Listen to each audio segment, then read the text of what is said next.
And we're live! That's not bad, right? Pretty good. Hello, everybody. What's up, Hello, y'all? Hello. We have. Hello. So, we're gonna let our guests introduce themselves, starting in the top left. I am Jonetso. I'm Redliner, your host. I'm Sam Cromike. What's good? I'm Waffle Dragon 34. And I'm Yuko95. So, this is the maniacs who was stupid enough to answer my question about do you want to be a guest, but okay, well, we'll roll with it anyways. All of us streams, some longer, some shorter, some are new, some are very old, both in age and streaming time. You speaking of me? What the hell? You're mid-30s, right? Yes. Soon calling mid-30s. So far, I'm just 30. Okay. I'm good with that. Yeah. One of the things I really want to know about people I don't really know that well is a bit about the background in music, because we're all music streamers. We love playing music. We love listening to music. All of that silly stuff. So, when did you start playing your instruments, and how many instruments do you play? What are they? Starting again on the top left. I have played about first time I played guitar. I was 17 and I'm now 32. But there's what 10 years break. But now couple of years. No one, only guitar. Well, that's cool that you picked it up after 10 years. I mean, that's a tough thing to do when you're not done the thing for that long. Yeah, that's basically I have to start over again. Whoa, But we're like 2 minutes in and we already got a raid for 2 minutes in. Rubber Dave. Oh, But basically, this is just like riding a bike. It's come with the spine, but still.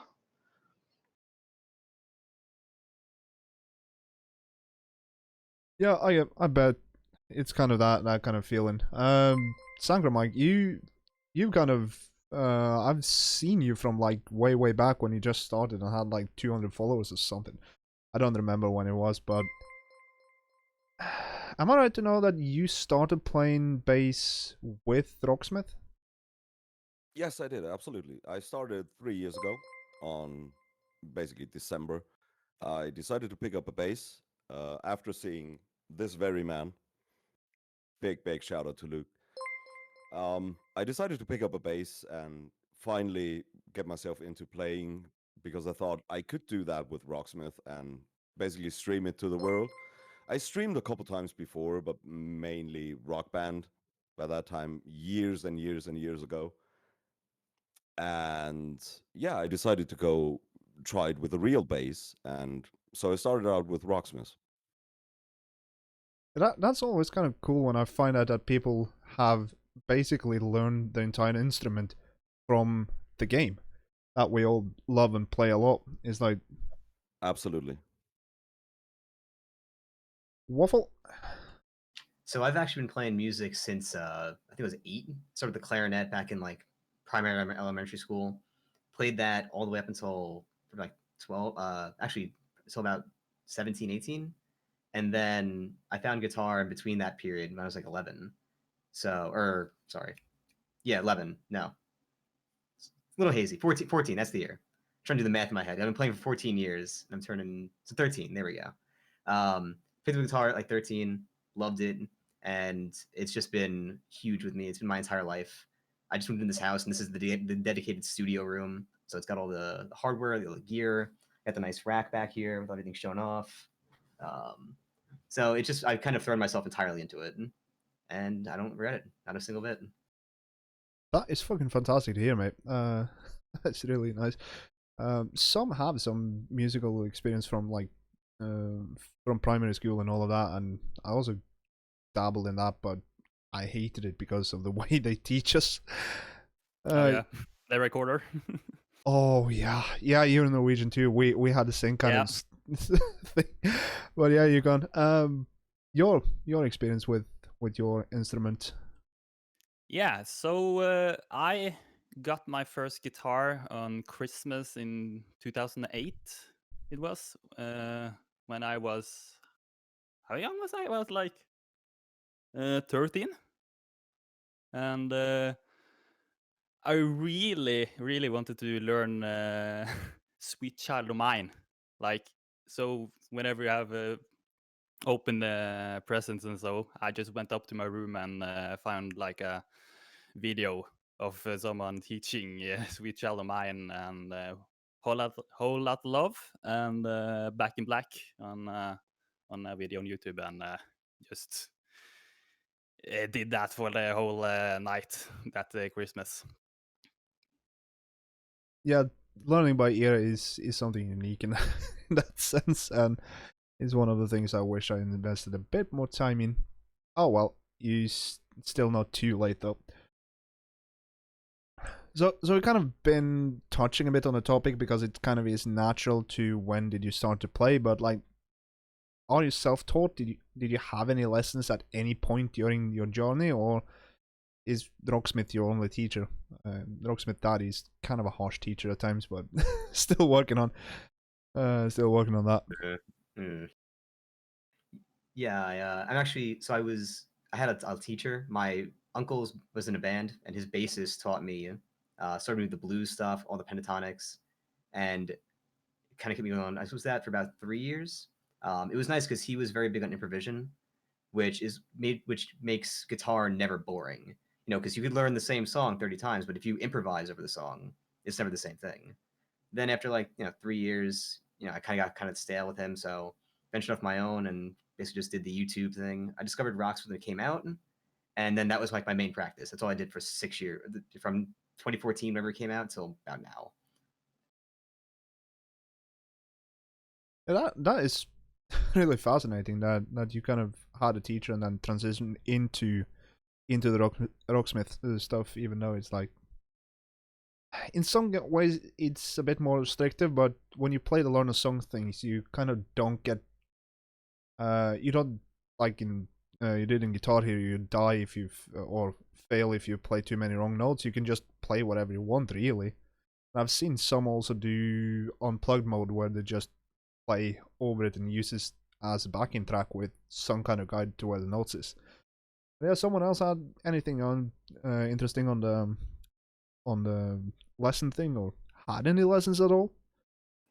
Yeah, I have. I started a small guitar group playing acoustic for 1 or 2 years. Then I bought the first electric guitar. That was nice to hear. I learned a lot of chords there, and some melodic stuff. But then self-taught, and a couple of friends in teenager have a band and band room. They let me that, and I can play with those guys, and I learn a lot from them. Yeah, nothing really beats jamming with other musicians. Yeah. That is absolutely true. Well, that is fantastic. I actually played with a drummer back, has to be like 10 years ago now. That was really fun, just finding licks, finding ways to lock in with that drummer. That I really miss that. And COVID is kind of putting in dampening and finding anyone to jam with, at least IRL. Yeah. So there's that. Man, I feel you. Yeah, we used to stream our band practice here on Twitch as well, and like when it hit, we had to stop everything. We're done for, I think we stopped from like the March when it happened all the way until about July. But it was weird. Like once we got back into it, we were able to just click back in again, just like the power of music or something. That is really cool. one thing I'm always curious about, because some are really possessive and treat the instruments very much like an extension of themselves, and other just as a tool. I started as the former, trying to transition into the latter. But do you have your what's your first instrument, and do you still have it? Actually, yeah, I do have my very first bass. It's this one. This one. That's my actual very first bass. Bought, god damn it, way back then. Never really played on it because it's a fucking piece of shit. Oh. So that's when I went a couple years later and bought this one. It's like a super cheap LTD F series copy. Also, fucking piece of crap. And I never really got further than playing 3 notes on it. And then I put it back into the basement, basically. And then years passed and nothing happened. And then I decided to go full in and tried with Rocksmith. And then I bought this very bad boy, this Thunderbird. Harley Benton Thunderbird copy. Fucking incredible bass. Very cheap, but it's a fucking brilliant instrument. Yep. Next one. I have my first acoustic. All the previous electric guitars I have sold and upgraded to better one, or one say, but acoustic, yeah, it's all there on the back. That's brilliant. I like when people kind of keep their first instruments. Mine was like a cheap Strat knockoff that I got when I was 11, so that piece of shit is in the garbage when it belonged. Yukon. Yeah, my first, well, that was the guitar I got for Christmas. A cheap Strat, that as well. That should be in the bin, I guess. It's goddamn. It's that's the thing with like the first or the beginner guitars or basses and so. It's like they aren't really that good to play with. They're either have like high action, so it's hard to play, or so it's almost incredible that some people even like continue. But yeah, it's at my parents' place, and I tried to fix it with like the truss rod adjustment, but I broke it, and the action was too high. So I don't. It's just nah. I don't want to do anything with it. So Ouch. yeah. Yeah, that's the thing. Big out. Yeah, Yeah. Should- a lot of cheaper instruments, at least these days, because a lot of them are just mass produced in the same kind of stencil, so there is Oh, no yeah. like weird individual works to them, but they can be fixed and set up to play really nicely with a good setup. Uh, there are point cases. Not all of them. Not all of them. Trust me. Yeah. No, There's but some.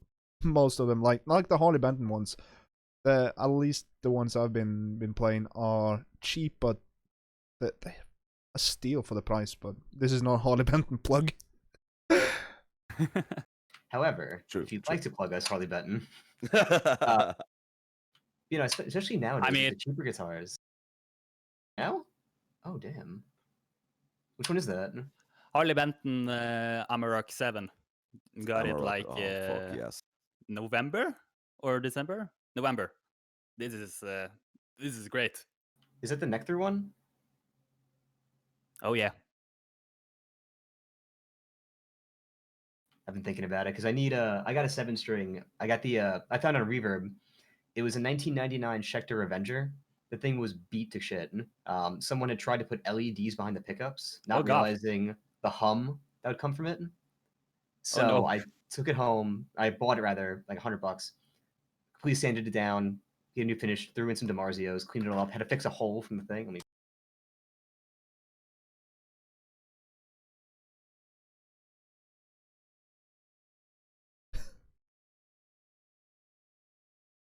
Oh yes. Oh, that's Yeah, a that's beauty. beauty.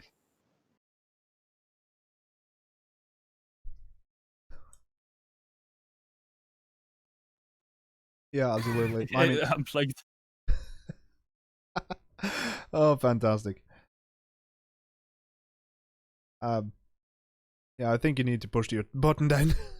Yeah, I realized shit. I was saying my god crap. But yeah, I'm gonna use this one day, I promise. But yeah, that's Thanos now.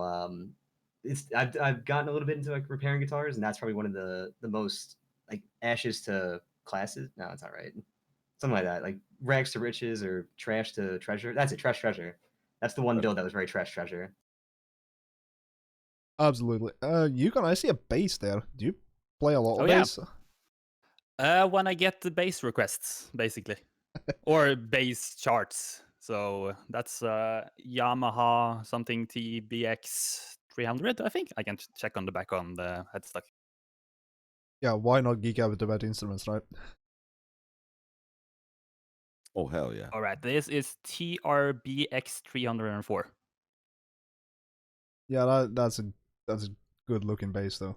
That is absolutely Yeah. beauty. I will remember that because I thought you were only a guitar player because that's all I've seen you play. So watch out Yeah. for those bass requests, mate. Yeah, From all the crazy bass players out there on Twitch, right? yeah. I have some crazy bass charts.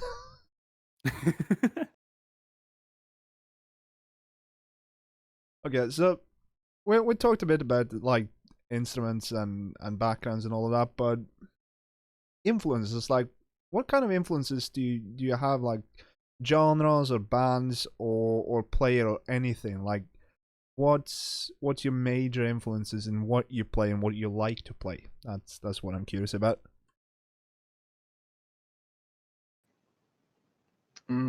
My influence comes with some 80 heavy metal and thrash. Those Iron Maiden, Slayer, Testament, German thrash metal. There's some American thrash metal, but I all about the European stuff. It's so good. Yep. I completely agree with that. Sam, I'm curious about you because I know you have a really good taste in metal bass. I know, but my main influence and the main reason why I started to learn the bass, or always wanted to learn the bass, is always gonna be my brother.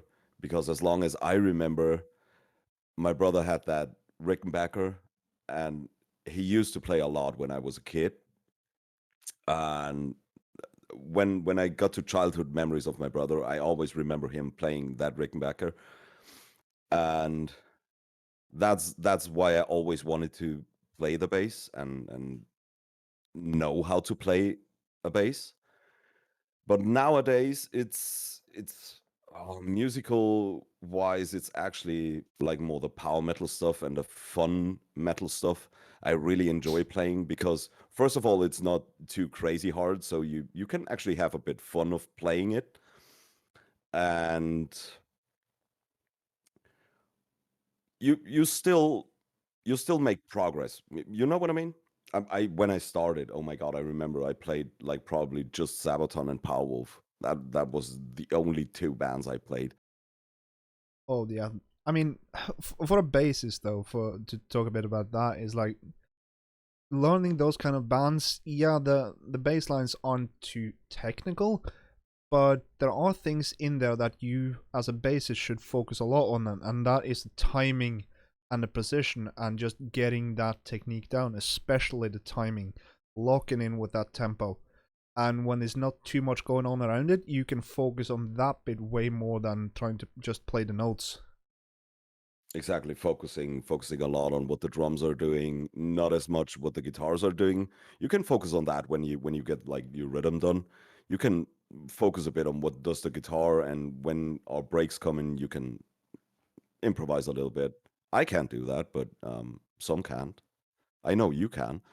Um, but yeah, getting your rhythm down and listening to what's happening on the drums, and then basically follow the rhythm and keep the rhythm. Absolutely agree. Waffle. I had a bit of a few influences, kind of like as you know, we all musicians, we know how that like when you start off, you get really good, then you start plateauing a bit, and you keep going, then plateau a bit. So at first for me it was Steve Clark from Def Leppard and Randy Rhoads from Ozzy. Those are I wanted to be them so much, especially Steve Clark. That dude, you know, I had the Les Paul as my first guitar, and I wanted to be him. Uh, that kept me going in the beginning. And then when I hit my first plateau, I kind of YouTube started becoming a big thing at that point, and especially the metal scene in YouTube and the cover scene. One of my favorite genres is video game covers and like music covers, like metal versions and stuff. So guys like Family Jewels, E-Rock, CS Guitar 89. Oh I was yeah. seeing all these guys. I was learning from them, like how to do tapping. I was learning how to do, you know, sweeps. You know, I still can't do them that well. And that kept me, you know, to the next plateau, which lasted, you know, 8 years, I think, or something.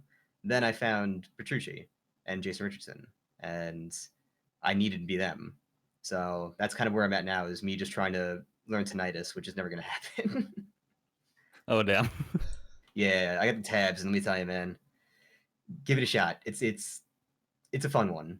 I've got it. I think I have it at like I forget what the tempo is, but I have it like 200% down from the tempo, and I still can't hit the notes. Oh damn. Someday. Fantastic. Someday, yeah. Someday indeed. So yeah, Yukon. Yeah. I mean, I kind of discovered or got more into rock and metal pretty late in my life. Like I grew up on lots of radio stuff, pop and such. But like around 2008 was when I got like really into stuff like Metallica and Guns N' Roses. Like I wanted to learn Sweet Child of Mine as when I got my guitar. But yeah, in the beginning years, it was like stuff like Metallica. Really wanted to learn that. Didn't really learn that good. I had some lessons, but didn't really take it that seriously. So just based off tabs and try to do that. But eventually, I got Rocksmith, and I felt like the progression just grew and grew and grew, and I found new music through finding charts in Rocksmith. So yeah, and you can even see like I have like a Metallica poster right there. So they kind of were my favorite band for a while. Now my like favorite artist and probably one of my biggest influences, like wanted to make music and such, is like Devin Townsend. Yeah, so Oh yeah, yeah. Devin Townsend is like he is my favorite now. He is, yeah. But everyone's So hand just hurt thinking of playing those riffs, of playing Townsend riffs. Everyone's hand just started hurting. yeah, some are quite stretchy. Like yeah, for example, Awake is just stretch all the way, and Jular, goddamn. Oh, But yeah, I see you having big hands, so there should be not that big of a problem. I mean, I have fucking stumble fingers, so I'm Yeah.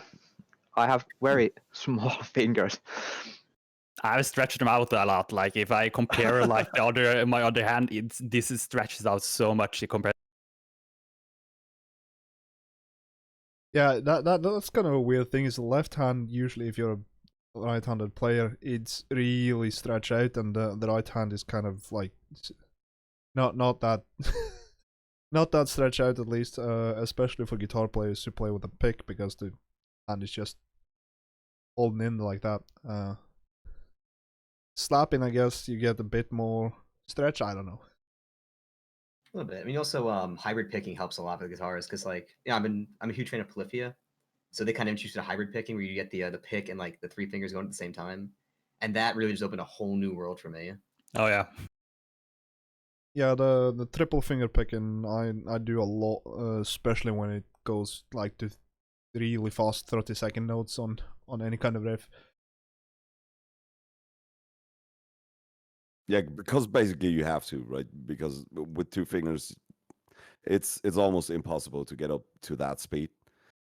At least I can't do it. I know some might, but I can't. So I have to put in the ring finger in there to get the speed I need. but that also introduces an issue. I don't know if anyone you play bass with fingers, but like one of the biggest issues is that they're not the same length. You kind of have to adjust the fingers to get them in the same kind of position to make the same kind of stroke on it. That can be a bit of a challenge. I haven't really thought about that really. I mean, I've Yeah, played a lot with the fingers, but that I have to think. If you, I mean, just do it. Yeah, because if you try to listen to a solo track, usually the index finger is the strongest one, and the ring finger might have a weaker hit. And if you try to punch that into it, you can really see what's 1 and 3 in your DAW. Huh. That's another reason why I mainly play with a pick, because it at least for me, it makes it a lot more easier to focus on what I'm doing with the left hand, because I don't have to focus that much what is happening with the right hand, because the right hand goes like, well, yeah, you know, it's consistency what you get out when you play with a pick. You don't have to focus that hard to get your fingers like in the same position, not like this, right? So you don't have to focus on that, so you can focus on your left hand. Yeah, that's fair. But yeah, I'm just talking as a bass player. My guitar playing skills are way below par, so you guys can comment on that one if you want to.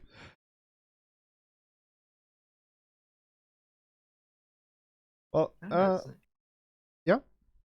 No, nothing. I was thinking. Fantastic. Do you any of you guys like?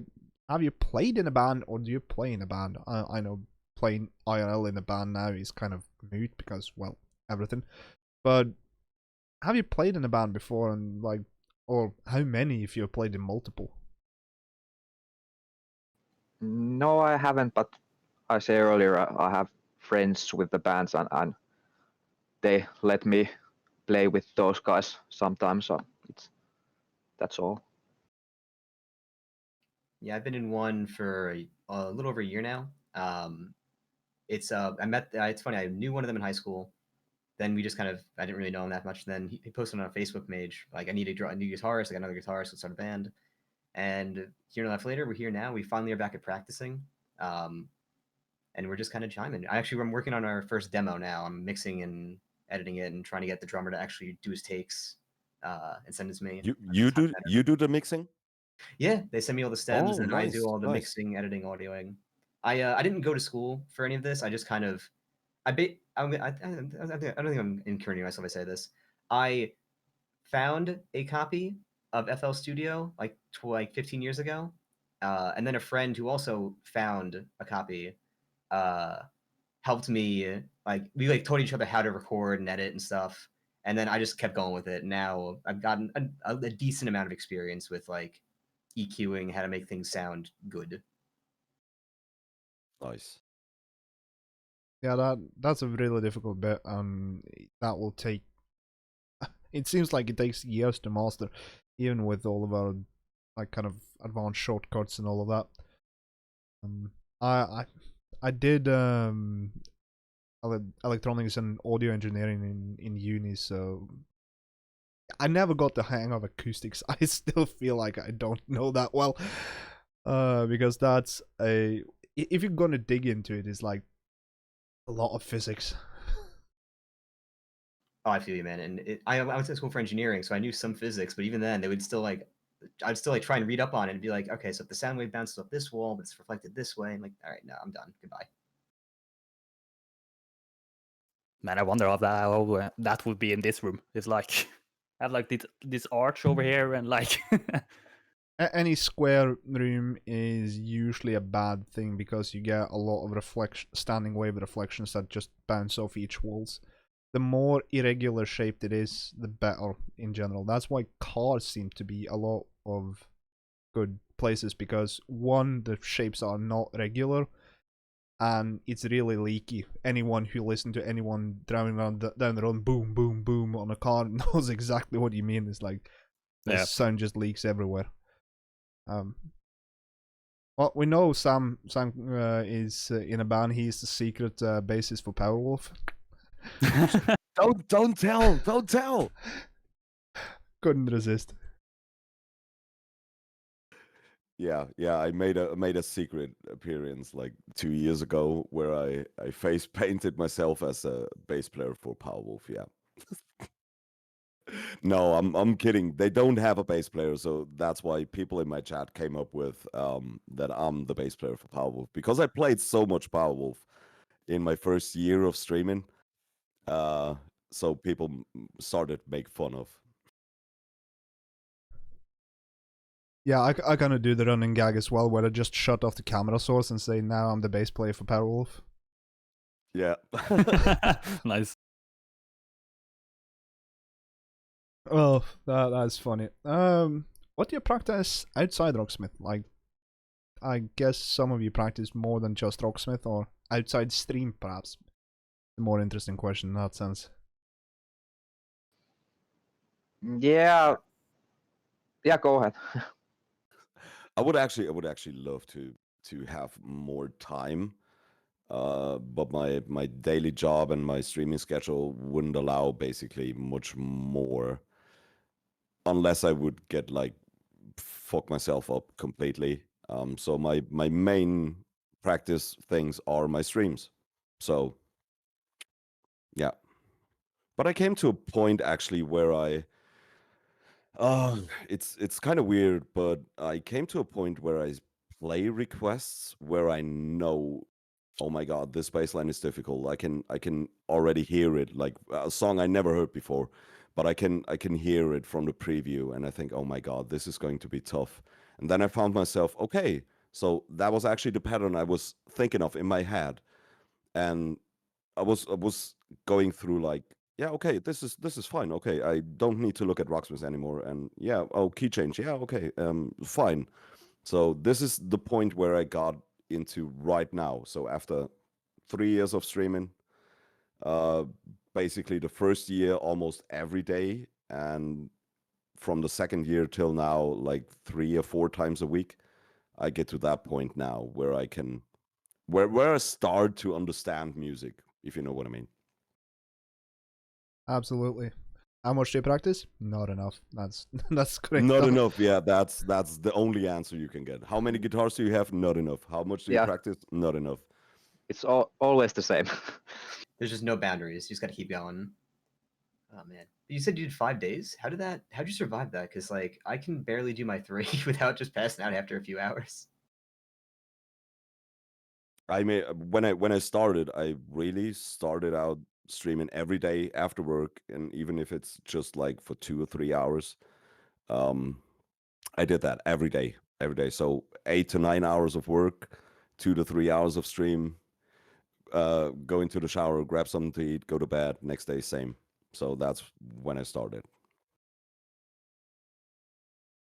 Yeah, I feel you on that one. Well, for a long time when I was streaming, I also did the like we talked about in the pre-show, the 24/7 kind of continuous shift rotation, which also meant that the schedule was swapping around week to week to week. So consistency on that one was really hell. So that was also fun to try to balance that stream work social life thing. Now it's easier because, well, we don't are not allowed to have a social life.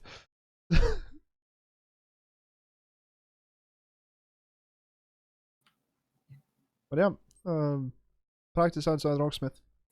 Still an open question, really. Yeah, I try to practice hours or day, but every day it can't be done. But sometimes, yeah, enough doesn't. Yeah, basically the same thing. The streams are my practice, and then like my band songs. Luckily, I've got I joined them before I started streaming. I'm only streaming about 10 months at this point, so I had them all down pack, and now I use them. Like I do like a warm up before I hit go live, and usually it's just the band set list, and that's kind of my warm up for the day. Yeah, and so me and practice have never been really like a good pair, I can say, or whatever. Like all the way since I was in like got lessons and such. There was like, oh, you have to practice every time, and I like eh.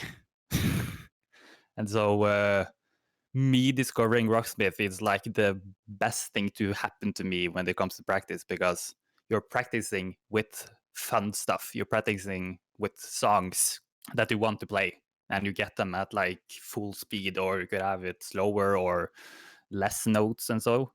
And so when I first got Rocksmith at around my birthday in 2014, I basically played it every day for almost 2 years, I think. And then I just kind of lost the interest to do it every day, because I felt like I was at the point where I felt good enough to not really have to practice every day, I guess, or whatever. So now it's just the streams, which is every Wednesday, so just one stream every week, and sometimes in between, like maybe 2 or 3 times each week outside of the streams. Yeah, that's cool. I just saw a quick question from the chat, and I really need to ask. And it's like, how many hours do you have logged in Rocksmith? Go. I need to check.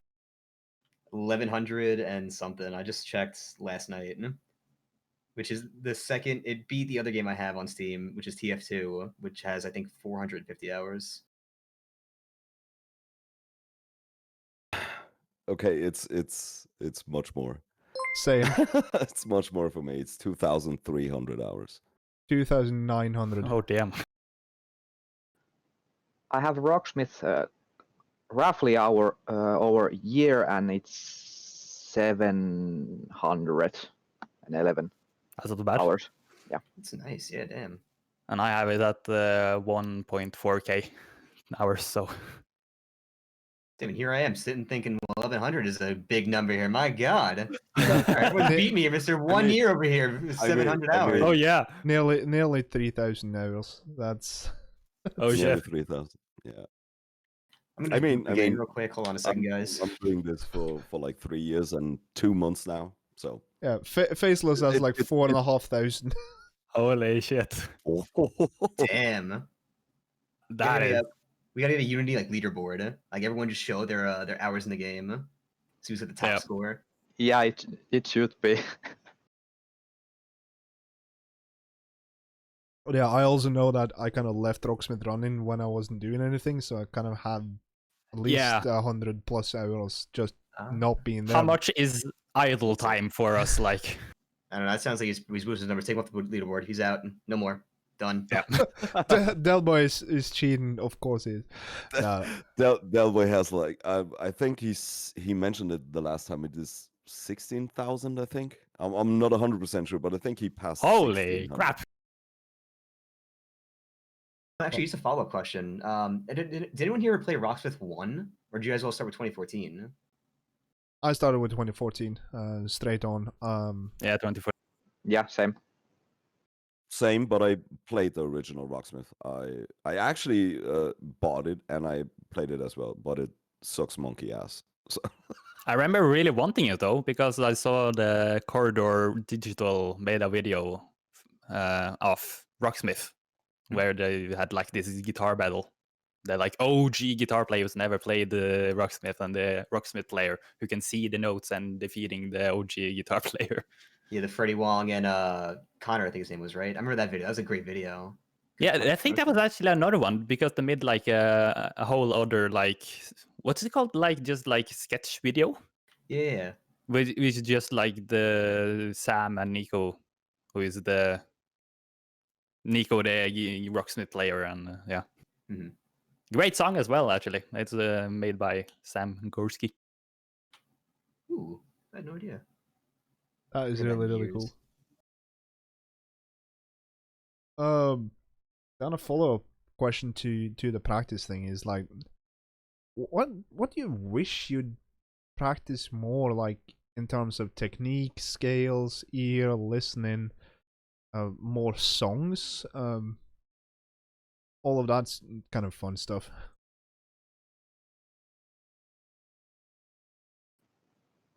Mainly all. There's a lot of things to have to learn, but basic little solos and string skipping stuff is so hard I don't get it at all. Yeah, I was again. Had a lot of improvisation work, so like a lot of just solo and solo and solo. And I learned all the modes, like the Byzantine, the Ionian, Lydian, all those. I had them memorized how to do it, how to figure them out. And then after I stopped the lessons, I just fell back into the pentatonics, the major minors, and just coasted on that. And I really regret losing that knowledge.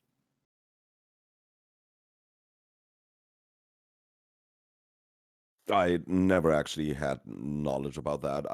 The one thing I really wanted myself is to start it actually playing fingerstyle more.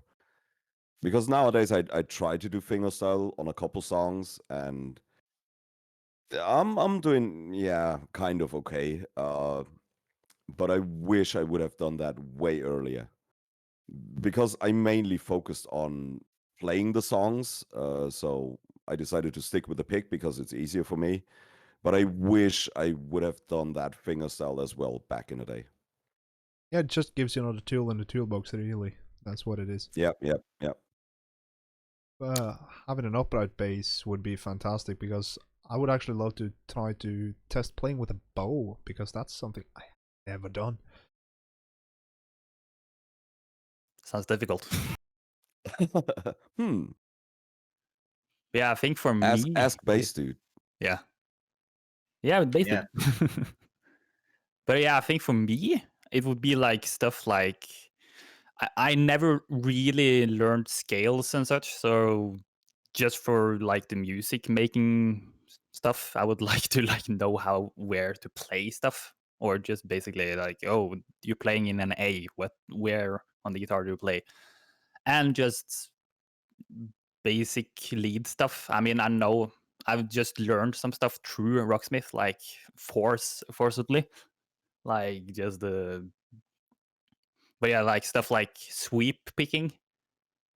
Really want to like nail that, but I've never done it because I've just played songs full force on Rocksmith, and you just get like blah, blah, blah. Doesn't sound good at all when you. Spray and pray. Yes. Honestly, just all right. Does that shape come up? There I kind of hit it. That's fantastic.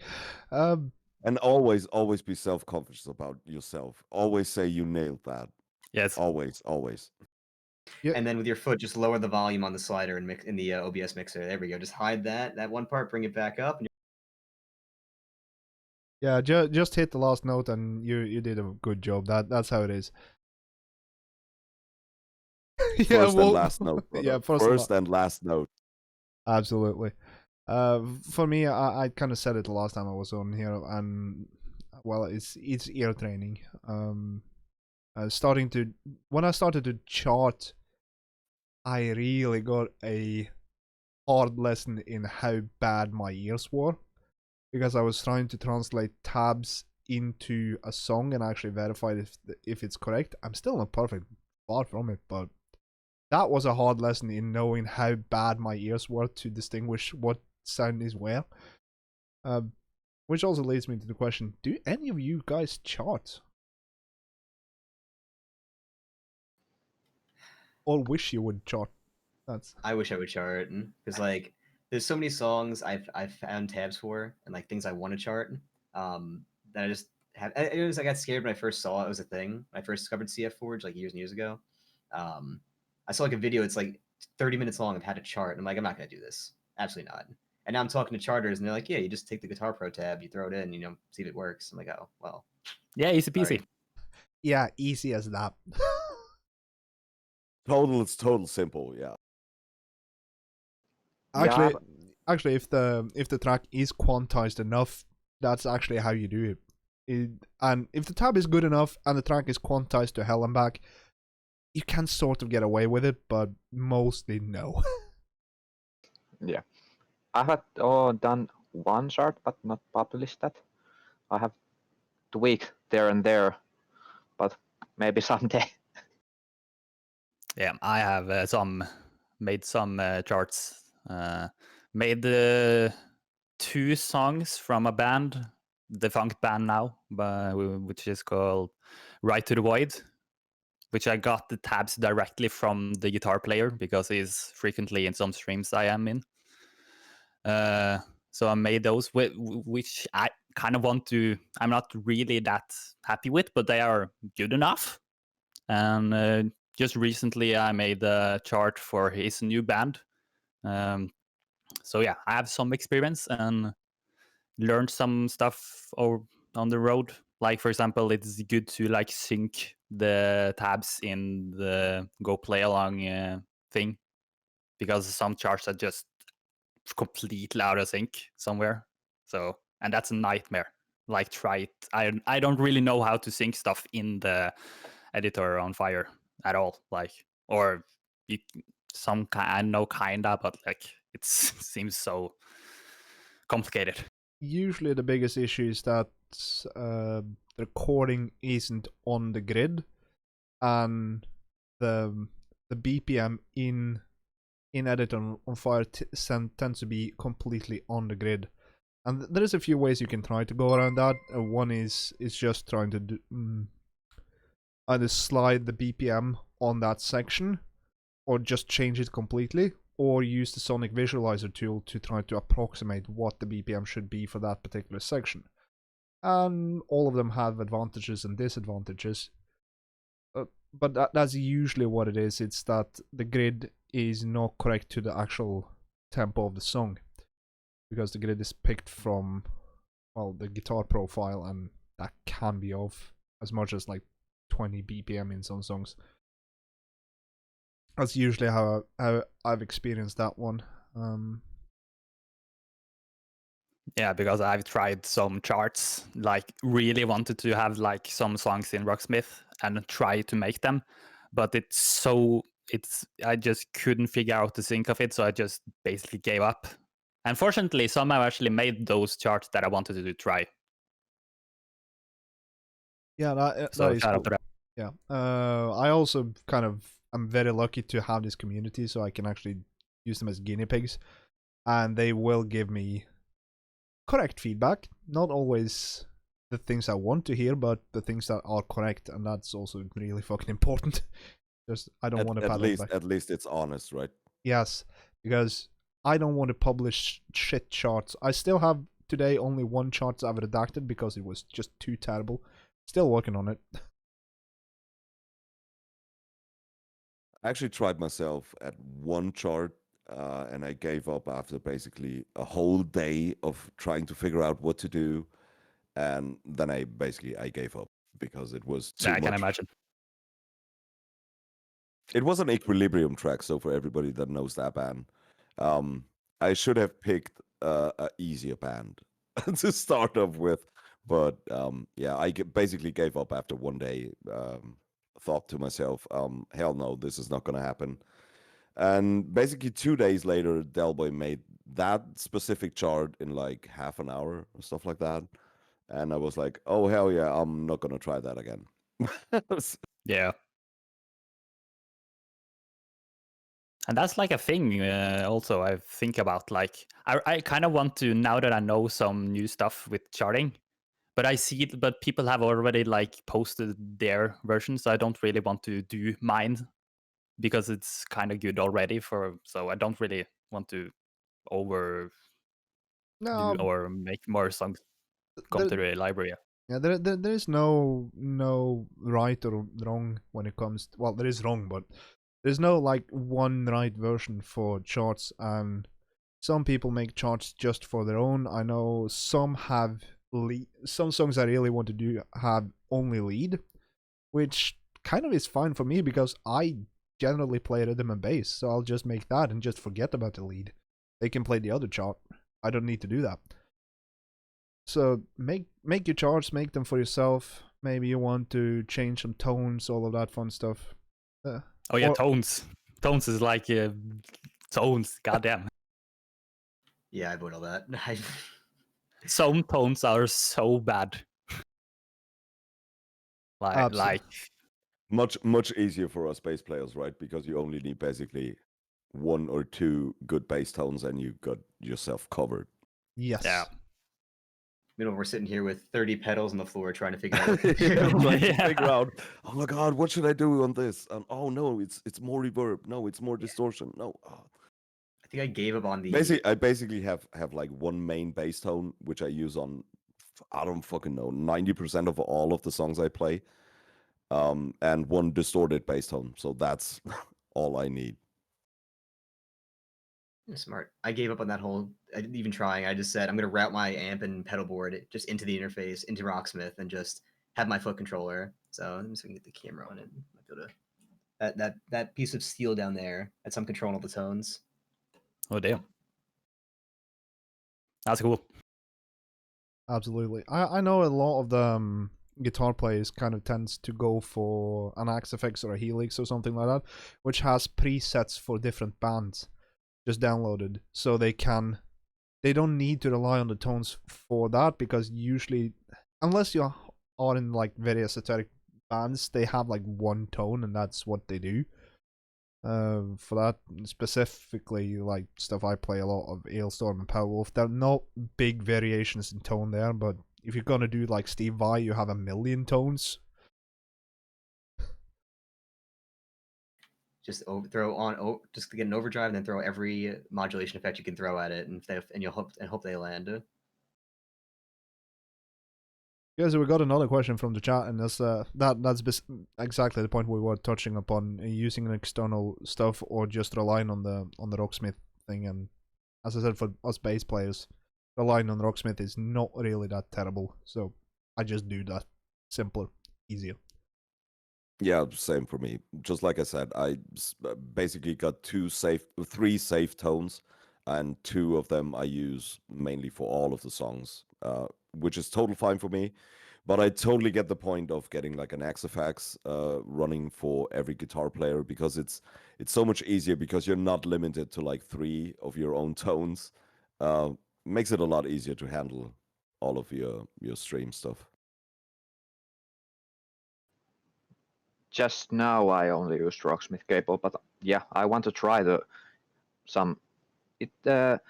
new narrow quad core DSP, effects. Yeah, I really want to try that one. Yeah. Yeah, I think it looks insane. I was watching Aaron Marshall run through his, and like, damn, the amount of sound you can get from one little box is insane nowadays. Yeah, and you got 4 instruments, and you can play guitars and bass same time for that little machine. It's outreach. Insane. Cool.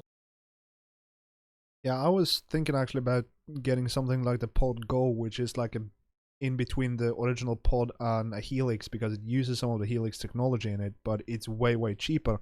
And for a basic rhythm guitar player, that's gonna be more than enough. So there is that, but cash.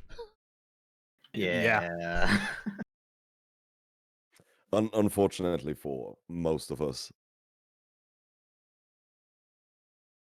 So yeah, I have like an interface now because I got this mic, but and I kind of want to try to run Rocksmith through the interface, so I don't rely on the Rocksmith cable, since the latency sometimes is I can notice it. I mean, it's okay now, but that is like one of the things that is not so fun with Rocksmith is the latency. And now that I actually know how basically as little as possible latency, and now that I know how that is, it would be nice to like have that for Rocksmith. And so I want to try, but it seems like it's a lot to do, so not yet. It's interesting because it took me a lot of like figuring out and to get worked out, because like I was saying, like I'm not gonna use the Rocksmith tones, just go right in with my amp and my pedal board, figure it out.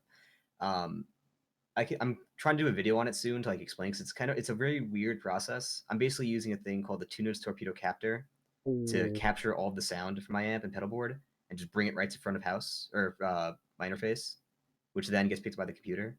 But once you figure it out and you know like the little quirks, because I have to, whenever the game restarts, I have to literally go into my audio settings and reset everything, but it's like 1 or 2 buttons. Once you get that all worked out, you never do a latency. You never deal with like tones being weird on you, or like picking up a new track and thinking, shit, is it gonna be like a horrible tone? What's gonna happen here? It's just lead tone, or or it's just I control my tones. I got the power here, and it's just such a nice freeing feel. Yeah, because it's like it's hard enough getting Rocksmith to work with streaming. So just to get it working with like your ASIO or something like that, it's like, Yeah. Dude, yeah, especially SEO. I still haven't figured that out yet. Been doing this almost a year. I still haven't even tried SEO. The way I change tones in the game is this. It's a USB. I think you're not the. Push to talk, push to Yeah, talk. the way I change tones in the game is this. It's a USB powered button, so it's just mapped to 1, 2, and 3, or 1, 3, I and need 4, that. I think. And I just press it, and it changes the in-game tones. Runs off That's USB, amazing. and Oh, look at that! Of course. and that's the simplest solution I've ever come That's across. fucking brilliant. Other than it doesn't have the fourth button, which you sometimes need. At least me. Yeah, but like the 3-button stuff is at least a good start, and you can buy 2 of them and just map them to different buttons if you want to Oh, okay. to do that. Cheap USB hub.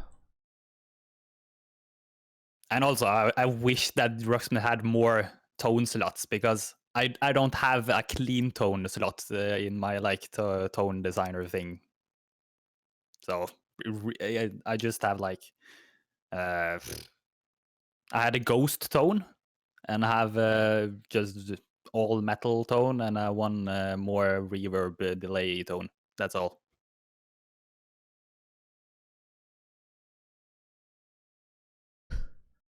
Yeah, because those kind of foot pedals that me and Sam showed, I bought mine off eBay. Like the cheapest I could find.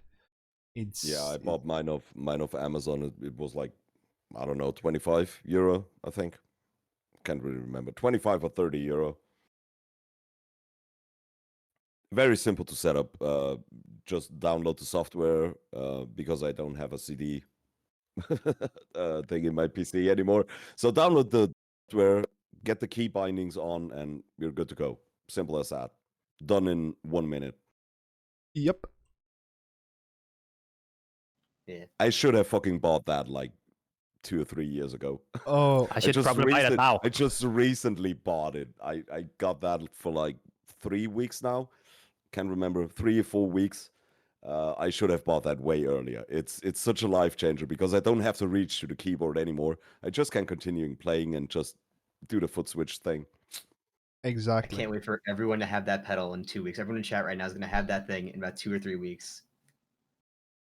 I Yeah. might check. I might check it after. Go get it. Yeah. Oh, Exactly. Yeah, MLB, don't get me fucking exactly. started on drop pedal. Like that was a Oh. fucking Oh yeah, game. drop pedal. Yeah. That was a game changer for pretty much anything. I just take it for granted now because I have had it. I had it before even I watched streams. So it's I just yeah. So we're all gonna show off your drop pedal. Now's the time. Just everyone grab your pedal. I can't. The cat is standing in front of it. Hey. Tech, please sponsor. Yeah, because the way I solved that one before was having one bass in E, one in D, and one in C, and the C one could go fairly far down. But that's not really a solution. That's just cheating. Yeah, and then you'll have the person who switches their request. You have to switch last minute from like your C to your E, and I used to do that too with all of these. And the problem is they're all different guitars. So like, yeah, I'd be going from a Les Paul to the freaking Chapman. It'd be like a complete change from how I do the guitar stuff, and so weird. I So still that have drop pedal is a savior. I still have one bass in C standard, but that's just because I call it folk metal bass. Folk metal bass. I like that. It should be an F. Oh. That's almost as bad as I'm 90% sure that Ailstorm chose C standard just because of the pun. Yes. they Yeah, probably. Oh my god. But you can also have it like FOLC metal. Sorry. Okay. You gotta apologize. It's fine. It's fine. It's fine. I can leave. I can leave it. Please No, get It's no. fine. It's fine. No, yeah, anyways. Oh, I just love talking tech and talking equipment and all of that. Well, since all of you are pick players, like, your favorite, like, what's your pick and what kind? Do you have a perfect brand or type or size or whatnot? Show. Yeah, I'm using these. So I bought a 72 pack of these Dunlop flows, and the problem is when you buy them in bulk, I'm not sure if they just add like a layer of grease on top of each pick or something. But when I buy them in packs of like 3, they feel amazing. There's no slippage. But in 72, they are like literally the slippiest thing on earth. So to fix that, I kind of did the dime bag and Oh, just damn. scored them. Yeah. Yeah. Yeah, I use Black Ice 1.1, but I really like thinner 08. It's little bit too big, but yeah, Black Ice. All right. So basically, every bass player that plays with a pick is gonna hate me now because I'm gonna play with like really, really thin picks for a bass. I'm gonna play Dunlop Max Grips 1.0. Wow, that's even thinner than the ones I got. Damn. That is thin. I tried the Very 1.5s, but they don't feel as comfortable. The main thing about those picks is that are getting worn out really fast, like really, really fast. Wait, where are my old picks?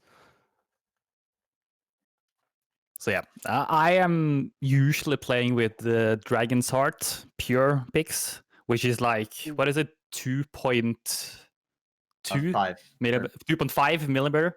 Yeah. Absolutely love it because I felt like I was like playing with the regular, like all kinds of stuff, like just thin stuff, like almost 0.8 and sometimes up to 1. But as soon as I got like the pure Dragon's Hearts, I was sold. It was so nice. I felt like I played better. So, and I play with actually like this. I think this is a 0.8 for my bass because I heard like, oh, thinner picks are good for bass. And I have like, Really? Never heard that before. Seriously. Thick I is heard- always that better, before. right? I heard it from Nolly, like Nolly and Get Good, because sometimes with something with like it sounds better or whatever. So that's what I use when I pick with bass. I got sold on chicken picks. That's what I got a 3-pack of chicken picks, like one 3.5 and then 2.6 and 2.3, I think it is. Like these white picks, and especially the thick, small chicken pick. This one is definitely my favorite on the guitar. I prefer the 2.6 on bass whenever I play them. I also like the fact that they're curved towards the end, so you kind of get a better slide of it, so you don't get the... It doesn't snag the string as much. How insane is the bevel? Because I tried the I always wanted to try chicken picks, but I tried the Ernie Ball Prodigies, and they had a very thick bevel, and it just killed. I couldn't use them. It was just killing me. Well, the small 3.5 chicken pick has really a steep slope on the end, but it's still there on that. I love the hell out of it. I can really beat the shit out of my strings, and that's what I do as a rhythm player. Man, no one here does jazz threes. It's amazing. I think the first time I've ever been talking to musicians. They're not. Well, I have some. I only stand. You do? Oh God. Yeah, but I don't I have use some them. too. I like I have have but they're these. way too small for me. Yeah, that is so personally. small. It feels so Way weird too to play small. with. I gotta have the big ones, basically. Size What's nice queen. about these is they're like. That's why I use the Max Grips. Yeah. Yeah, I also excel jazz trees, but I never use them. Yeah, these are like a nice middle ground because they're like just the size up in length and width, but not like you still retain that like speed you can get from them. That's why I kind of fell into these. But I've got a few jazz 3s back there, kind of a little collection. Yeah, absolutely. I mean, picks can really do a lot of fun stuff with the sound and attack. Well, maybe not as much with the sound as people tend to think, but they will definitely do something with the feel, and that again will affect how you play.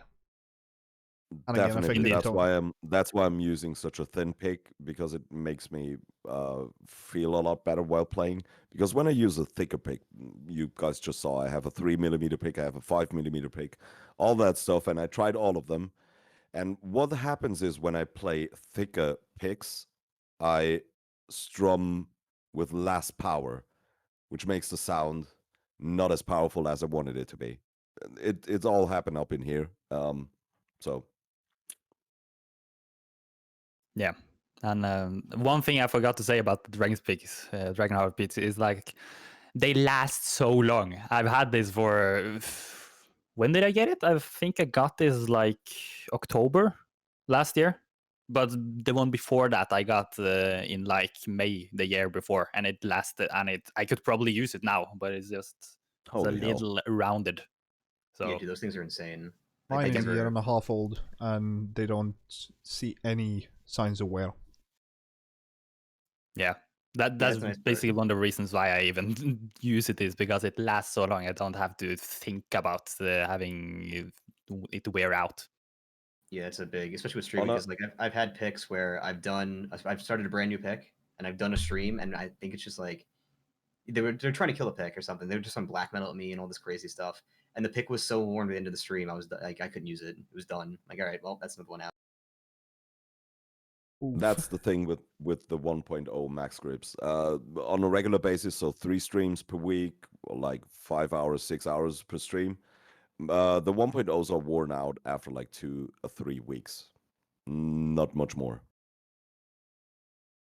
Yeah, that's that's kind of the thing. A lot of the equipment we use are very much wear and tear. You kind of have to expect them to be replaced. Talking about that, let's have a little fun talking about strings. I know that's one of people's favorite things. I'm just curious in general, like what gauges and the reasoning behind the gauges is. It's actually even more fun. And do the gauges differ on the different instruments? I suspect they do. I can kind of talk about this a little bit. So I use 10 to 46 mainly on my main guitars, like the Chapman and Thanos, or the 7 string. Um, I've definitely experimented a lot. I've used essentially the entire gamut of Ernie Ball's like offerings. The only two I stick to are the 10 to 46 and the skinny top heavy bottoms. And the only difference I really ever noticed was if you're trying, obviously if you're tuning everything like down to drop Q, you need the thick strings. You're just gonna need it. But in terms of like keeping your usual E standard, D standard, probably D drop C, if you keep just that 10 to 46 or the skinny top heavy bottoms, you're basically set. The only thing you'll feel is that the skinny top heavy bottoms are literally, they actually do feel like thicker at the top, so you have to bend heavier and go for it. I think I still have those on the Les Paul, if I remember correctly.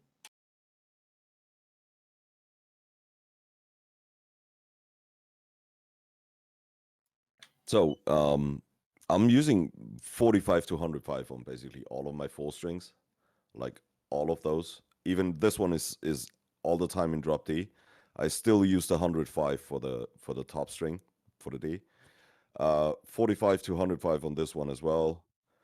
45 to 105 on this one as well. On the 5 string, I use 45 to 135. So the B string is a 135. Um, Basic reason behind that is that I can use it as a drop A as well without the drop pedal.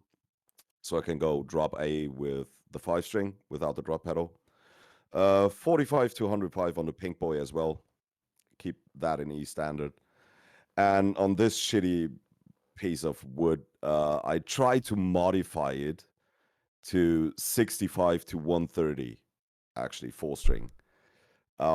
Yeah, it didn't work as well. It's still a piece of crap. And on the Warwick, I use 45 to 105 as well. Oh, there she is. The gold strings and everything. Nice. Now they're neon yellow. Oh, and it's dirty as fuck because I just streamed and I didn't clean it afterwards. Yeah, they're neon yellows. Is that the dragon heart, right? Or dragon skin something? Those the But basically, yeah, but they are colored, yeah. But it's basically the dragon skin, I think it yeah, is. that's it.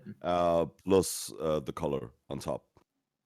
Did you ever get tearing issues with those? Because I had a set of greens on one of my guitars for a bit, and like. Oh, after- I had the wait. If you can see my guitar in the background, like this one, it's so Yeah. weird to point at it.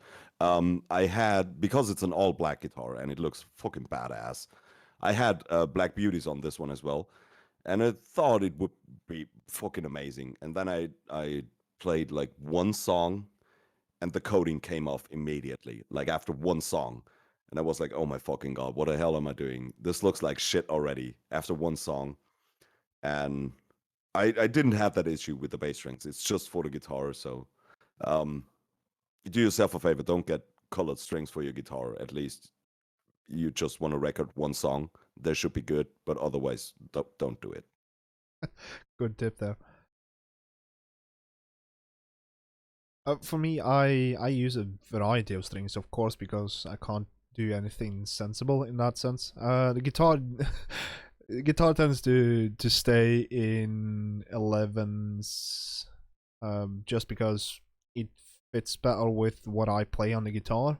I don't really do much lead or bends or whatnot, so I just want a heavier gauge. The basses, well, I won. Well, one with standard 105 set, black coated roto sound, really fun. I love them because they tend to last a bit longer because the sweat has to tear through the coating as well as the strings. I have a tendency to sweat a lot when I play. The one I've been using a lot lately is the B50 LTD one. Has the Billie Sheehan custom sets, which is of course a 43 to a 110. You might actually want to check that set out for your drop D bass, Sam, because it has the heavier D string, but it has the lighter G. That actually I actually just talked about the gauges of my strings, not the brands, because Yeah, on the but drop D bass, they are 45 to 105, but they're XTPs, the Adarios. okay, So yeah, they are a lot different than these 105s. I don't know why, but they're the same gauges, but they're a lot different. So it's still absolute fine in D. yeah. I just tend to like the 110 on the bottom E. It just gives a bit more oomph. That one. Using flats for the fretless because you kind of have to unless you epoxy the shit out of it, and I can't do that. So so it tends to just stay that. And then as I said, I have the C standard one, which is 65 to 130 set. A square bass really sounds good. I just like it. Yeah, I use NYXL 10 to 46. Yeah, really basic. Well, there is a reason why a lot of people use it. Is because it fucking works. Yeah, it works, Yeah. and they last long than other brands because my hands are sweaty as hell when I play, and all those I have to change. I have to try a lot of companies, and it's 2 weeks, and they're worn out. And those I can play 4 to 5 weeks, and then I change it. All right, now here's the real question: how many people have broken a string midstream? Never happened. Never. It's Oh fantastic. damn. Yeah, you Yeah, had that. actually 3 times. Yeah, you had a saddle that dug through your or A string, was it? Yeah, it was the A string. It was actually on that Holly Benton. There was a little thing on the saddle, and I didn't realize after the first string broke. So I just get myself a new pack of strings and get rid of the old set and put it on the new strings and started playing again. And it went fine for like, I don't know, maybe like 2 or 3 months. And then the same A string basically broke again on that point. and I was like, okay, maybe there is something wrong with the bass, so I have to check that out. And then I saw the little thing that came out of the saddle, and I filed that down, and it's fine since. Nice. But it took you 2-3 months. It took me almost a full year.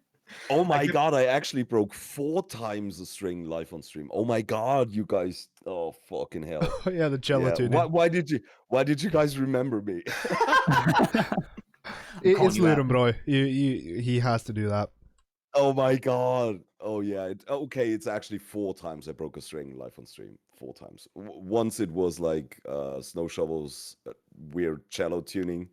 I have to tune up like 2 whole steps or 3 whole steps. And I was like, yeah. I was talking to the chat and was like, yeah. Okay. Down. String was gone. Jeez. Yeah, I've just avoided doing those tunings, man. I'm like, if I see open tuning or any like weird things, like the most I'll do is like a step up. But anything else, I'm like, hey, listen, do you mind doing something else, please? I don't want to Yeah. cut my hand open here. It was like 2 whole steps on the high G string, like on the 45. Oof. 3 whole damn. steps up. No wonder, like it's Yeah, that doesn't work well. yeah. I can like when it comes to like sweat and guitar strings. That's like a thing I've tried to like figure out for so long, and I usually go for clear tone, where I used to go for 10 to 52s, like light bottom or light top and heavy bottom. But since I changed to the 7 string, now I use like regular and with like a heavier A string because the scale length on the Harley Benton is not as good or not as long as it should be. But yeah, when it comes to like sweat and guitar, I have found like a kinda solution, but it works good enough for me, and that is the glove, the guitar musician's practice glove, which makes it so it doesn't come as much sweat as it would with just the hands bare on the strings, and you last longer and all those kind of other benefits. Not gonna lie, it's the first I ever heard of that. Damn. First time I Yeah, saw it's first time I saw anyone using gloves was Scott's bass lesson, because he has like a that's where I heard it from. Yeah, he has a neurological condition that that's nerval damage. Yeah. yes, that requires him to do that. But yeah, I was wondering if it was something similar when I saw you with a glove, but glad it just sweat prevention. Just sweat. And it's really good. Like I changed it for every time I changed my strings, because it's like it's sweat just almost goes through the gloves and it almost goes on the strings, so I just clean off every time. Then the question is, how expensive are they? And like you said, it lasts about a 1 string cycle, but like, how's the price on them? I really don't remember. I mean, I buy it in bulk, so I buy like 5 every time, and it's in the US as well. I can't really buy it from any stores, but I think it's like for a 5-pack, it might be something like uh $20 to 40, maybe for a 5. I don't remember. I actually gotta check. All right, so now chat's buying the gloves and the foot pedal. Guys, listen, we're watching you, all right? We'll see you everyone's when you guys stream next week. I'm gonna see it.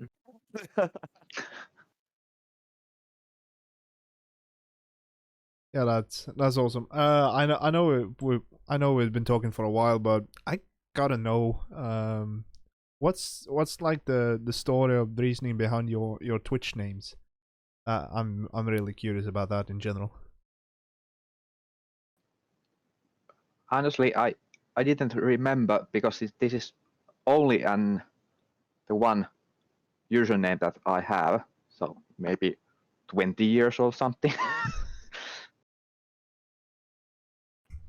I'm gonna have the lamest story. Essentially, I was in high school and my friends were trying to convince me to play World of Warcraft, and I didn't really the only other like name I had at the time, like an online name, was in RuneScape. If anyone remembers that game, and it was, I don't know why I thought it was FreeKill199, which is a horrible name in any sort of game online, just absolutely horrible. So my friends are like, "Oh, listen, try the demo, but you need a new name." So I took their names. One of them was like Toxic Waffle. The other was Something Dragon. Combined the two, and then it was taken. So I had to pick a number. So usually I go 33. However, my big brain, if you're on Twitch, back when Twitch was back in 2014, when Twitch plays Pokemon was a big thing, I had made an account so I could like play with it. When I made this account, 5 years later, 6 years later, I had forgotten I had made the previous account. So there is a Waffle Dragon 33 here on Twitch that is also owned by me. However, I forgot it existed, and that's why it's 34 instead of 33. Although I'm probably gonna drop the number soon at some point. I'm thinking about. But we have a guest appearance from Leo. Hey. He How did you wants get the your name? attention. Mine is actually very simple. It's the short version of Sons of Anarchy, Motorcycle Club, Redwood Original, the TV show, and I fucking love that show. And I got that name at some point when I watched that show, and I use it basically everywhere. Dude, that show is so good. So good. I still haven't seen Mayans yet, and I'm behind on it by there were 2 seasons it had. I haven't finished Mayans. I'm still in season 1, I think. I haven't continued watching. It was kind of rough. It had a very slow start in my eyes, and then like I heard Yep, season yep. 2 got a lot better. Yeah. So my username goes pretty far back. I like when I was in like elementary school, I got like the name or nickname in school, some kind of stuff. I really remember that, but I used to call myself Yo Con because like it's Yo and the Con because Con is part of my name. My first name is Håkon, so. So I changed it to Yukon because I used to watch a lot of YouTube stuff. So that's basically the reason why I'm called Yukon. And 95 because of the year I was born. So that's it.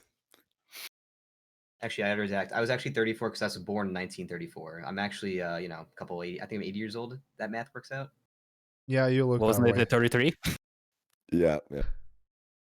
Yeah, 33. That was the real. I'm trying to build Oh. myself up, look younger for the audience. Oh yeah. Yeah, you're doing a fantastic You job. did a good job with that, yeah. Well, mine is extremely easy. I have long hair that's red, like a mane. That's it. There's nothing more to it than that. Yeah, usually usernames are just so simple. Although I gotta admit, the ones on Twitch, I don't know, y'all make some amazing names. Like I've seen some names that just blow my mind. I'm trying to think of like good ones now, but I just can't. But like occasionally I'll just be like someone will just join, they're like, "Hey, what's up?" And I'm like, "You have an amazing name." I don't know what it is, but you just have an amazing name. Yeah. Oh yeah, there are some really creative people that can make a lot of just extremely fun name, and I mean that's where that kind of a few of those Twitch compilation where people greet and say hey, and then some kind of username. The one I remember is the Ice Wallow thing, and it's like I even got that one at one point and was like, yeah, I'm not falling for that one, mate. And it was just hysterical when people did that. I have, I think it's one of my top clips, which still angers me to this day. But someone joined whose just name was Assfart, and of course, my dumb brain, being so used to just reading the name out, just goes, "What's up, Assfart?" I'm like, "Oh, well, there goes that," and clipped. And I think it's still in like top 5, which makes me mad. I think I got the same user in my stream once. Even better. I didn't say the name. I'm gonna give that clip a look afterwards. No, you don't have to. We're all gonna do it. Nah, we all gonna do it. You don't have to. It's fine. Just watch the one above it. Post it in chat. No one do that, please. Do it now. Do it. Oh, I see him looking for it. I see him. Let me go to delete. Delete. Can't delete your top clip. It's not the top clip. The top clip I think is still One of the top clips. Okay, it's- okay. This is gonna be. It's either I think the top clip right now is when Chainbrain raided me, and then it's Oh, when I nice. played WAP, and then I think it's that. Played yeah. WAP. Yeah, that's when the chart first dropped before like the DMCA fear was real, and someone actually like subbed it and said like you need to play this, and I'm like, all right. Best part is it's a 7-string song. You need a 7-string to play it. Nice. Also, the 7-string tap got converted into Rocksmith, so like with the ghost notes and stuff like that. Or didn't that happen for guitar players? It's just a bass player thing. Where you just get the green spike. The green spikes out of it, where you exactly know. Okay, so I have to play the 5th string here, but it doesn't get into the 4-string path of Rocksmith. Yeah, that's usually when someone tried to put in a 5-string chart into a 4-string bass configuration and didn't transpose. Oh, it happens. Right. Yeah, we better get some extended range support in this next Rocksmith or some update or something. I'm Yeah. having a rough time reading these 8-string charts. Please. Use bonus rhythm, yeah, absolutely. Use bonus rhythm, yeah. Make it that easy. For us bass players, at least. Well, that is cool. Getting a little like someone had like their name from like all the way back, and someone just find out, hey, I look like this, and just did a name out of that. But like, what inspired you to start streaming? Like, what kicked you in that direction? Why did you start doing this? Because it's you feel kind of exposed when doing this, especially when you're trying to learn and stream, because you're really showing that you don't really know much, but sometimes that doesn't matter. Like, what inspired you to start streaming? Like, I'm curious. Honestly, it's kind of weird. I was playing Rocksmith since it came out, and one thing I've always wanted to do. Sorry, started the story horribly, but I'm a huge Trivium fan, and I've always wanted to be at Hayfie's streams, but I never had a chance because I was working or I was doing something or school. But when the quarantine hit, I actually could, finally sit down and on one of my monitors as I'm working, just have him up. And then from there, he would raid, Chainbrain, Pizza Vibes, Young Gun, all of them. So that's how I found out Rocksmith streaming even exists. And I was like, wait, people are doing this? And yeah, I like being like spotlighty kind of feel. Like I like just throwing everything out there and just having it. And I was kind of like plateauing with Rocksmith. So I'm like, F it, let's see what happens. I made the account, went go live. I didn't have a webcam. I had a mirror of my phone in OBS as the webcam. Oh, and yeah, exactly. Because we were a pandemic, you couldn't get webcams apparently. So I just hit live, and next thing I know, I was just having fun, making friends, and here we are now. I'm actually wearing while I'm streaming. Those old schoolers will know. Raf TV. Yep. Fucking Rocksmith legend. He's basically the reason why I started streaming. I saw one of his streams because a friend of mine hosted his channel, and I wasn't aware of all of the Rocksmith streaming community back then. I didn't know anything about, and I started hanging out in his chat. I think it was October, and in December I decided to buy my first bass and start streaming. Yeah, for me, Roth wasn't the reason why I started, but at least not with Rocksmith, but he was the reason why I continued. Because actually, way back, I still do that occasionally, but I started game streaming like pretty much anyone, and I did that successfully-ish for a year and a half. I was thinking about just playing along with tabs and all of that, and just see how that goes. And then I had a friend was also a streamer who said, "Hey, why don't you try this Rocksmith thing? Yeah, that works." 2 years later, and I'm here, so I guess it worked out. Yes, definitely. Yeah, I watched other Twitch Rocksmith streamer, and I pretty like what the hell not? I play guitar and train. How the heck? Put the stream on and play anyways. Why not? So yeah, for me, it's like I've always been like interested in YouTube videos, so I even made some YouTube videos. They are not on YouTube anymore. They are privated. They are not for people to watch at all. They are Why listen, though? Now we I'll need to post see a them. clip in chat. I'll post a clip in chat if you send me one of the videos right now. Let's do it.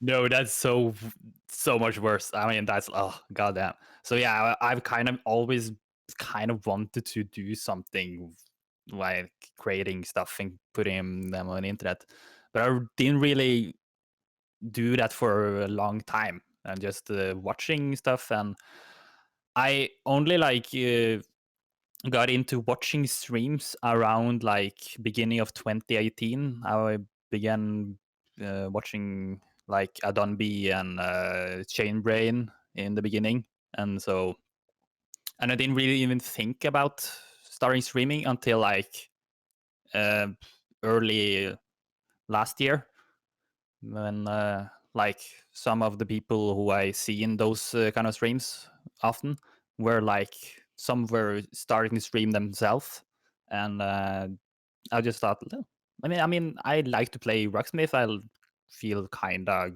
good in it, so and I wanted to like show my creativity or whatever in the Rocksmith, or I felt like a need to because I had such skill level, I guess, in Rocksmith that I wanted to like show it to people because I haven't really had the ability to show people how my playing is. So with like some support from people in the community and such, I started streaming last year in March, and without a webcam at first. And in May I got the webcam, and yeah, that's just how it's been going. That is really awesome. It seems like the pandemic actually did something good then. Got a lot more people into playing for the world. That is actually one of the positive things. There is a few things that the pandemic has really done. Well, I would say done the world a favor in actually getting more focus on, but that's a completely different topic. Yeah. But a lot of good stuff happened, especially here on Twitch. Like a lot of people get into streaming, which I really love to watch. Like Matt is one of those, like fucking legend. I love Trivium since they started, and just watching one of your back in the day idols and still to that day favorite bands is just awesome. So Completely agree. Yep. Completely agree on that one. Um, so so yeah, that's kind of the thing. We all kind of got into this community in different ways and at different times. But like, could you just tell us something you really appreciate about this community, and especially the Rocksmith one, compared to, no, maybe not compared to, but like in general, what is something you really appreciate by being a part of this community? I think it's especially all here is so friendly and take care each other than most of other communities. This is all this is so awesome. Yeah, I mean, uh, I know we shouldn't talk numbers, but like we have about 50 people watching now, just as an FYI, and you guys supporting us and having just watching this silly thing we do is also really showing that friendliness though. Yeah, it's kind of insane. totally. But like I said, I started out streaming Rock Band like way back. God damn it, like 6 years ago or stuff like that. Um, and if you kind of into that Rock Band Clone Heroes stuff community thingy, those communities can get toxic like really fast. Like they're gonna be switching sides in like split seconds, and you don't get that on any Rocksmith streams. Never. Doesn't matter where you go, which channel you are, you're always being welcomed in friendly, and I think that's awesome. Dude, yeah, it's insane. There's not like a single like narcissistic or like down-putting person in the entire chat, the entire community, which I was, I've that may have been in a few, so I just always been kind of like outsider to these kind of things. But then I joined this, and like, everyone's easy to talk to. You can just hop into any conversation, any of the channels, and just be like, get it going. You have questions. I still got to figure out RS mods at one point, but like, I'm sure I could just post questions in there and be like, hey, how the hell does this stop breaking on me? But it's just nice to have a community feel for something that's so worldwide and just nice to have. Yeah, I kind of like the thing Robert Dave said about the Rocksmith community being more mature, and yes, we're not meaning mature like in actual sensible human beings, no, but I think the community here is a lot older in general, like the In age general, yes. Yeah. than a lot of community on Twitch, and that also helps breeding that positivity. I think that's at least an advantage. Yeah, probably. I actually wonder, especially for you, Red Lionhead, did you ever started or speaking up in your streams in your native language? Oh, I do from time to time. I mean, I started with having a few viewers that didn't understand English that well, and I know you have the same kind of idea. But as of now, it's almost exclusively English because they can understand spoken English, but they can't write it very well. So I tend to translate a lot of the Norwegian text coming along the chat just to help conversation flow. Yeah, and I use Yeah, same for you. I use both English and Finnish. Yeah. It's weird because lately I get like a lot of German views, and I never wanted to do my streams in German, because like from the beginning I got a lot of viewers from Ref TV and a lot of people from the Ref community coming over to my streams and watching me. So I started out my streams all English, no single German word. A lot of people actually didn't know that I was actually a German a long time. And for like the last year or something like that, I get a lot more German views. And God damn it, I don't know how you guys feel about that, but I'm feeling so stupid to talk in my native language in my own streams. I don't know what it is, but it feels wrong. I do this for 3 years now and only English, and now I'm feeling weird talking German on my streams. I don't know how it is about Finnish and German people in general, but I know that Norwegians have a very high English proficiency, like across the board. Like there are very few people who don't understand English, so we are kind of lucky in that sense. At least me and Yukon is when it comes to that. Waffle, of course, streams only in his native language, so there's that. Yeah, and so my chat decided to switch to French, and I have to talk to a friend. My friend, he's actually, I think he's here still. He developed a bot that can hop into streams and instantly translate from any language to any language, Oh, and that was stupidly helpful. Really? I need that. Interesting. That's awesome. Yeah, I don't know how he did. Oh, Vash is here. What's up, Vash? Yeah, my mod is here. I gotta shout him out. What's up, yeah, Pi? we need. I need to speak to him after stream because that would be just super helpful, actually.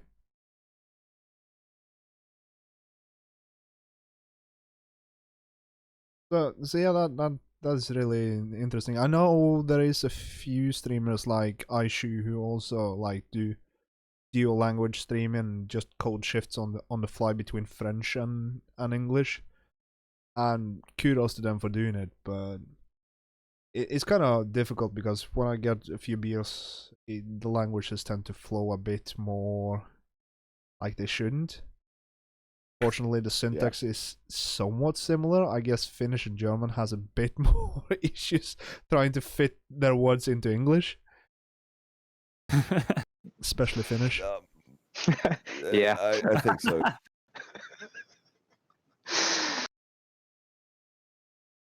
It's actually weird because the main reason why I did this, like doing my streams all in English, is that I want to everybody can understand what's going on. Like I don't want to get like people sorted out by the language, if you know what I mean. Because I'm probably being alone here, but I'm feeling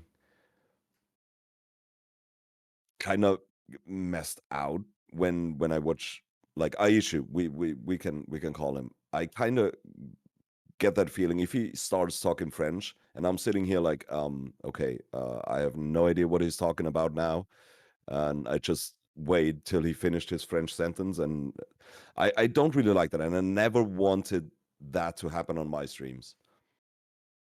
Yeah, I feel that. I usually don't really want to watch streams that are bilingual or just a language I don't understand. Like, yeah. It's a shame, but yeah. It is kind of it really is weird because like I said, I get a lot of German views lately. I don't know why, but there are a lot of Germans in my stream right now, and we're playing a lot of German songs as well in my stream. So there's more and more German stuff happening in my stream, but I feel so weird about that. This is just, I don't know. This is kind of like a side question that I'm not sure. Do you guys have like a karaoke option for your channel points or like sub points or anything? No. Fortunately, Okay. no. Because like I've had people request that I sing in like French and like Japanese and shit, and it's just like I've always wondered if someone who is more like fluent in it would actually would go for it if you had the option. I do it for the few Norwegian. You're muted again. There you go. I kind of do it for the few Norwegian songs that are out there, but there aren't too many, and I think I've charted like half of them, jokingly. There is like a few Jokke and Valentina songs that I've charted. But like There should be more Norwegian songs. there should be. I mean, the only Black Debate song on Customs Forge is also mine. The first song I tried to chart but failed miserably. Different story. But I'm so surprised that there actually are that many. Like you have Neste Sommer, for example. Like I was so surprised when I saw that one being on the Custom Forge.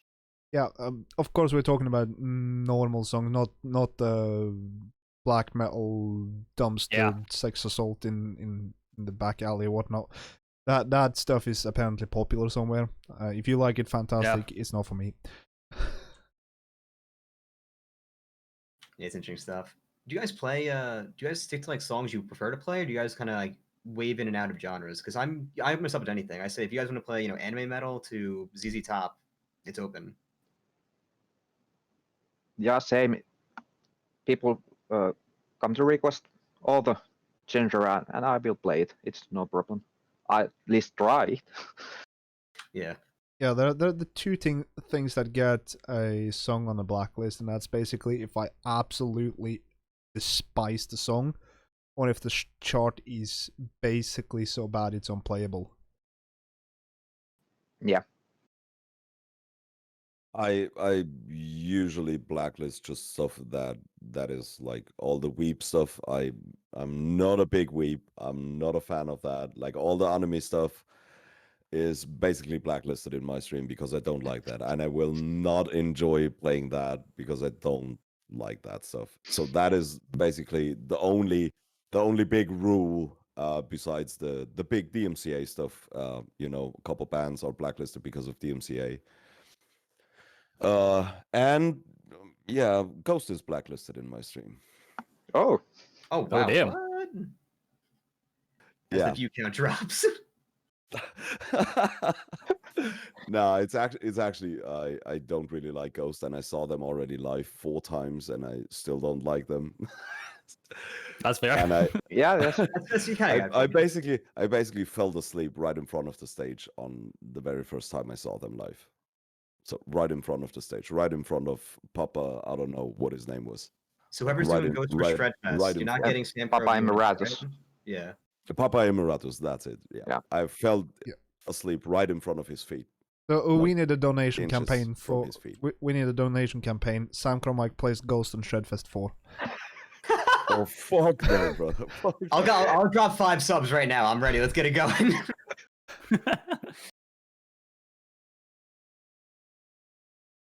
Yeah, for me, the only one I really fucking banned outright before I did anything was ABBA. I can't stand that. And for any Swedes out there, it's like, if you like that stuff, you're either mad or Swedish. That's basically what it is. I don't get it. Man, I just saw Kiss the Lightning leave the chat. Let me see if she wants to come back. Hold on. Ooh. Oh. I used to not like ABBA at all, but now it's just fucking awesome. Okay. I was so happy when they made those DLCs in Rocksmith. Oh, didn't now use we're going to that for get long. controversial here, but no, it's kind of fun. I mean, Oh, I see a Swede. I see a Swede that is mad. Well, hold on. I What- don't Hi, think I- lurkers. Pio, Also- Pio has the word baby metal banned in his chat. Is that true? Is that true? Pio has the word baby metal banned. Oh my god. That's interesting. That's some next level shit right there. That's some next level shit. I mean, I banned baby metal as well because that is like the top notch of. I'm not gonna play that stuff because I actually saw Right, them live like oh. a year ago, and they're fantastic live. That's an awesome show. go get rid of the singers and leave it instrumental. And I Yeah, would fucking love that shit. I We are would the yin fucking and love yang, that shit. man. We are the yin and yang, man. Because my chat at this point, it's not entirely anime and baby metal, but like I'm gonna say it's like 30%. My crew, if you're here, it's like 30-40% at this point. I love it. I love it. I dive right into it. I got the rainbow that goes on, the lights. I just go right in. It's so much Nice, fun. nice, It's so I kind of threw myself out of here because for Shredfest, the first one I did the last one, the 3, and I did One OK Rock, which is a very energetic Japanese rock band. Which if you guys are looking for Rex, check them out. They're amazing. And for this one, I'm shooting for Asian Kung Fu Generation. So it's kind of like I opened myself up to it, and it's a music genre that's so different because like the chord shapes they use, the way they slide. I mean, if you listen to the recent one that got big is Stratocaster Seaside from Fourth Suspended. I've tried playing it like 5 times. I don't know how that person is able to make the shapes as fast as he does.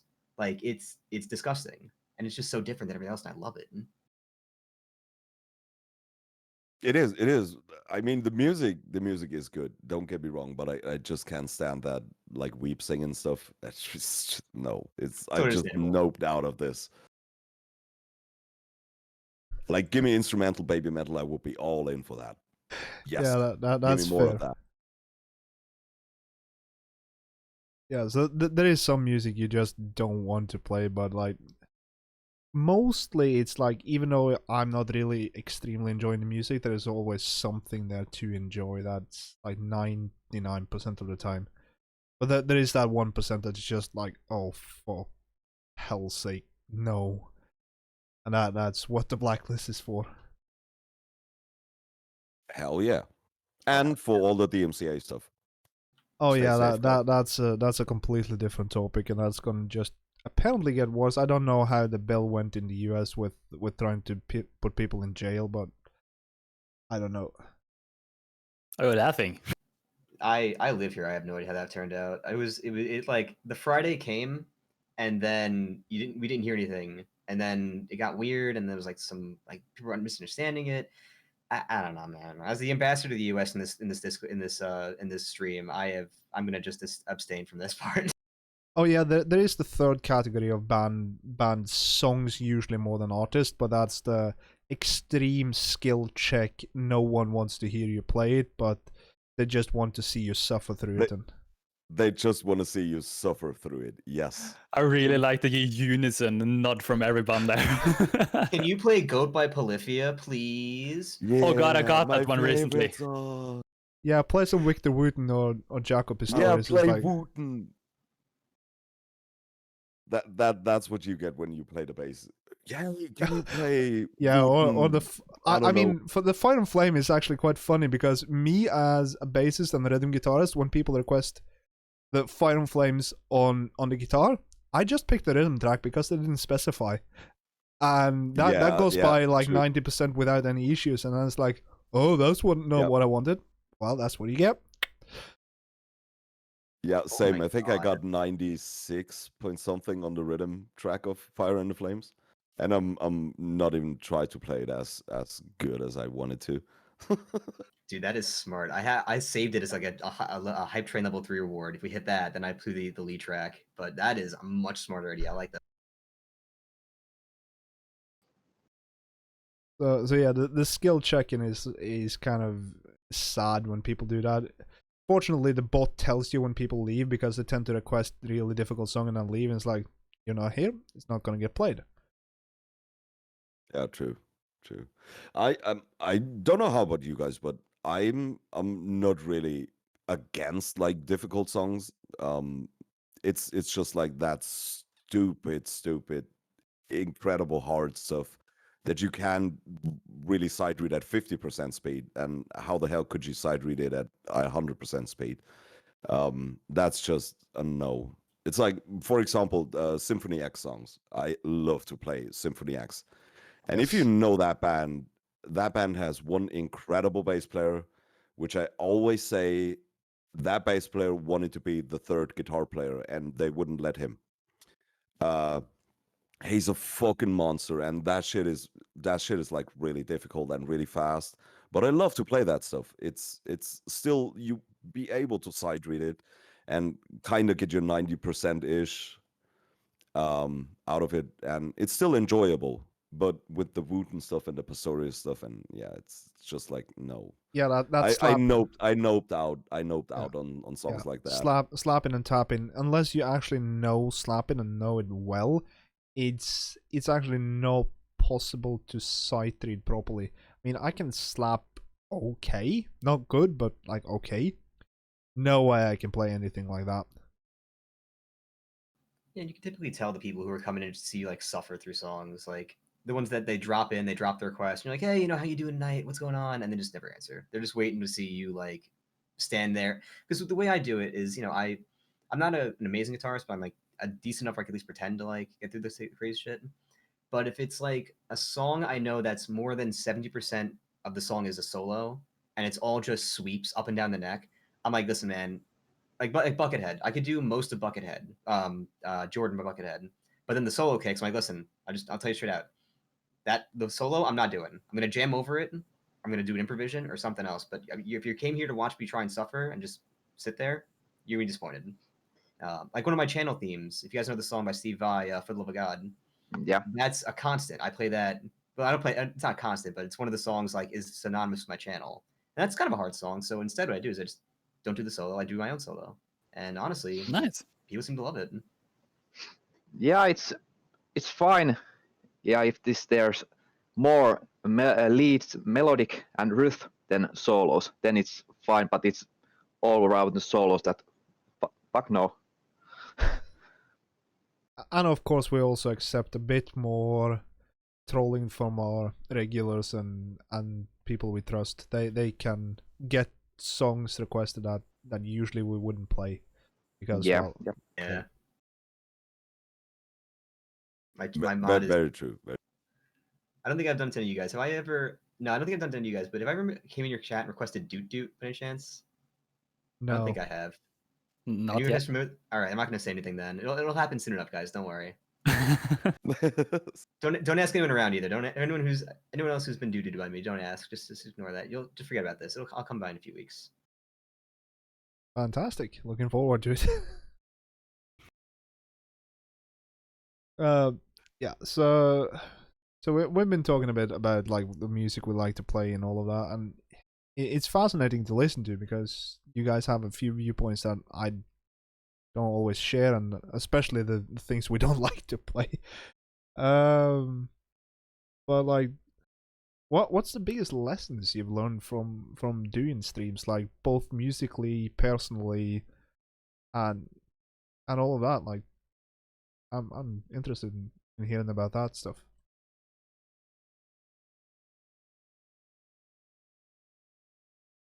This is one of those thinker questions. Yes. Oh my god! Oh my god! Yeah. These are the questions we didn't get to go to last time because of not Rubber Dave, but like Venom Hammer. Yeah.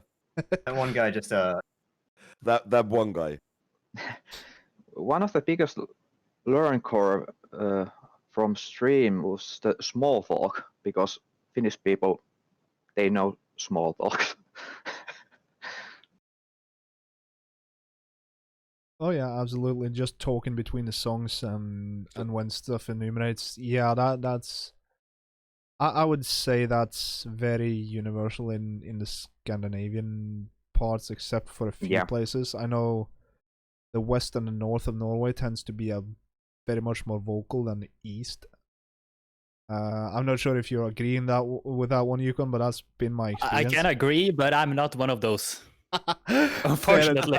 fair enough, fair enough. But especially the north. My missus is from the north, and Indeed. she can't stop talking, which is fine by me. But that's actually a good point. Like having a small talk, like even during the songs or like during enumerations and all that stuff. That is basically something I had to learn as well. I was not used to, and if you are in my streams for like since the beginning, you will notice that my streams were pretty quiet in the beginning. I was so not used to talk that much, and I to this day, I still don't talk that much during my streams. But it's that's actually a thing I had to learn from my streams. Yeah.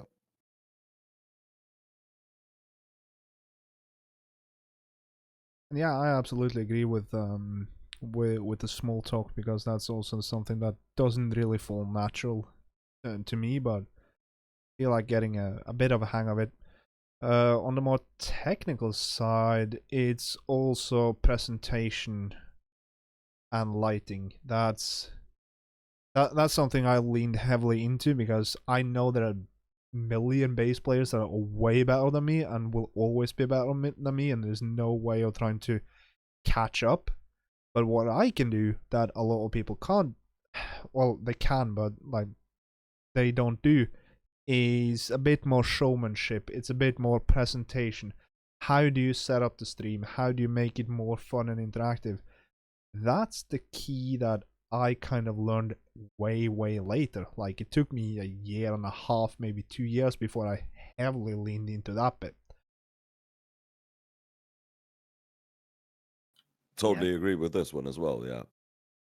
Yeah, honestly, it's this little thing. It's the little things too. It's like, having a certain kind of lighting. Like I got, it's white lighting versus, white lighting versus yellow lighting. That kind of deal. That changes the whole scene around you. Like those little things. Yeah, I mean, I see I'm the only one with a green screen here because it's just permanently mounted to the wall. But like having something interesting back there, like I recently added a video about with a sailing ship passing by and doing background changes, camera angle changes, just doing silly stuff like that is. Yeah, your Lucas art background was cool. Oh, I'm one of the reasons why I went with the pirate theme was way more than Monkey Island than Pirates of the Caribbean. To be fair, like all my notifications, alerts, and all of that was Monkey Island inspired. It's something you got really good with it is you have a very defined theme that you stick to, and you have, everything is involved around that theme, which like is something I've been, something that really got a hammer and that like defines you as like a streamer or a brand or something. Yeah, that's very important.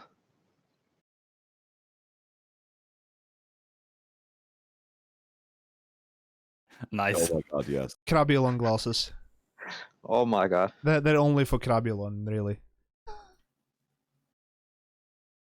Not the crab rave. Yeah, you gotta do the crab rave too. Oh my god, they go down. Are you Wow. Oh yes. most innovative tech here on display at Red Stream? Oh yeah, Talk about all the technical stream stuff, and like crabs going down on the glasses is the most impressive part. funny thing is that was a Christmas present. Oh, nice. Oh, Damn. nice. This thing too with streaming is like the little things end up becoming the best memes. Like, you guys will experience soon, but it was a complete random occurrence, and now it's like my calling card. Like it's become we have like there's an emote for it in my chat. Like like people have literally before they've even seen me, they've been like, oh yeah, that guy that I saw in that one chat who did the streamer. I'm like, yes, that's me. So like those little things, they just appear to nowhere. Just Oh hell yeah! Oh yeah, doing the emotes and all of that fun stuff when you get to that point where you can make them. That's really fun.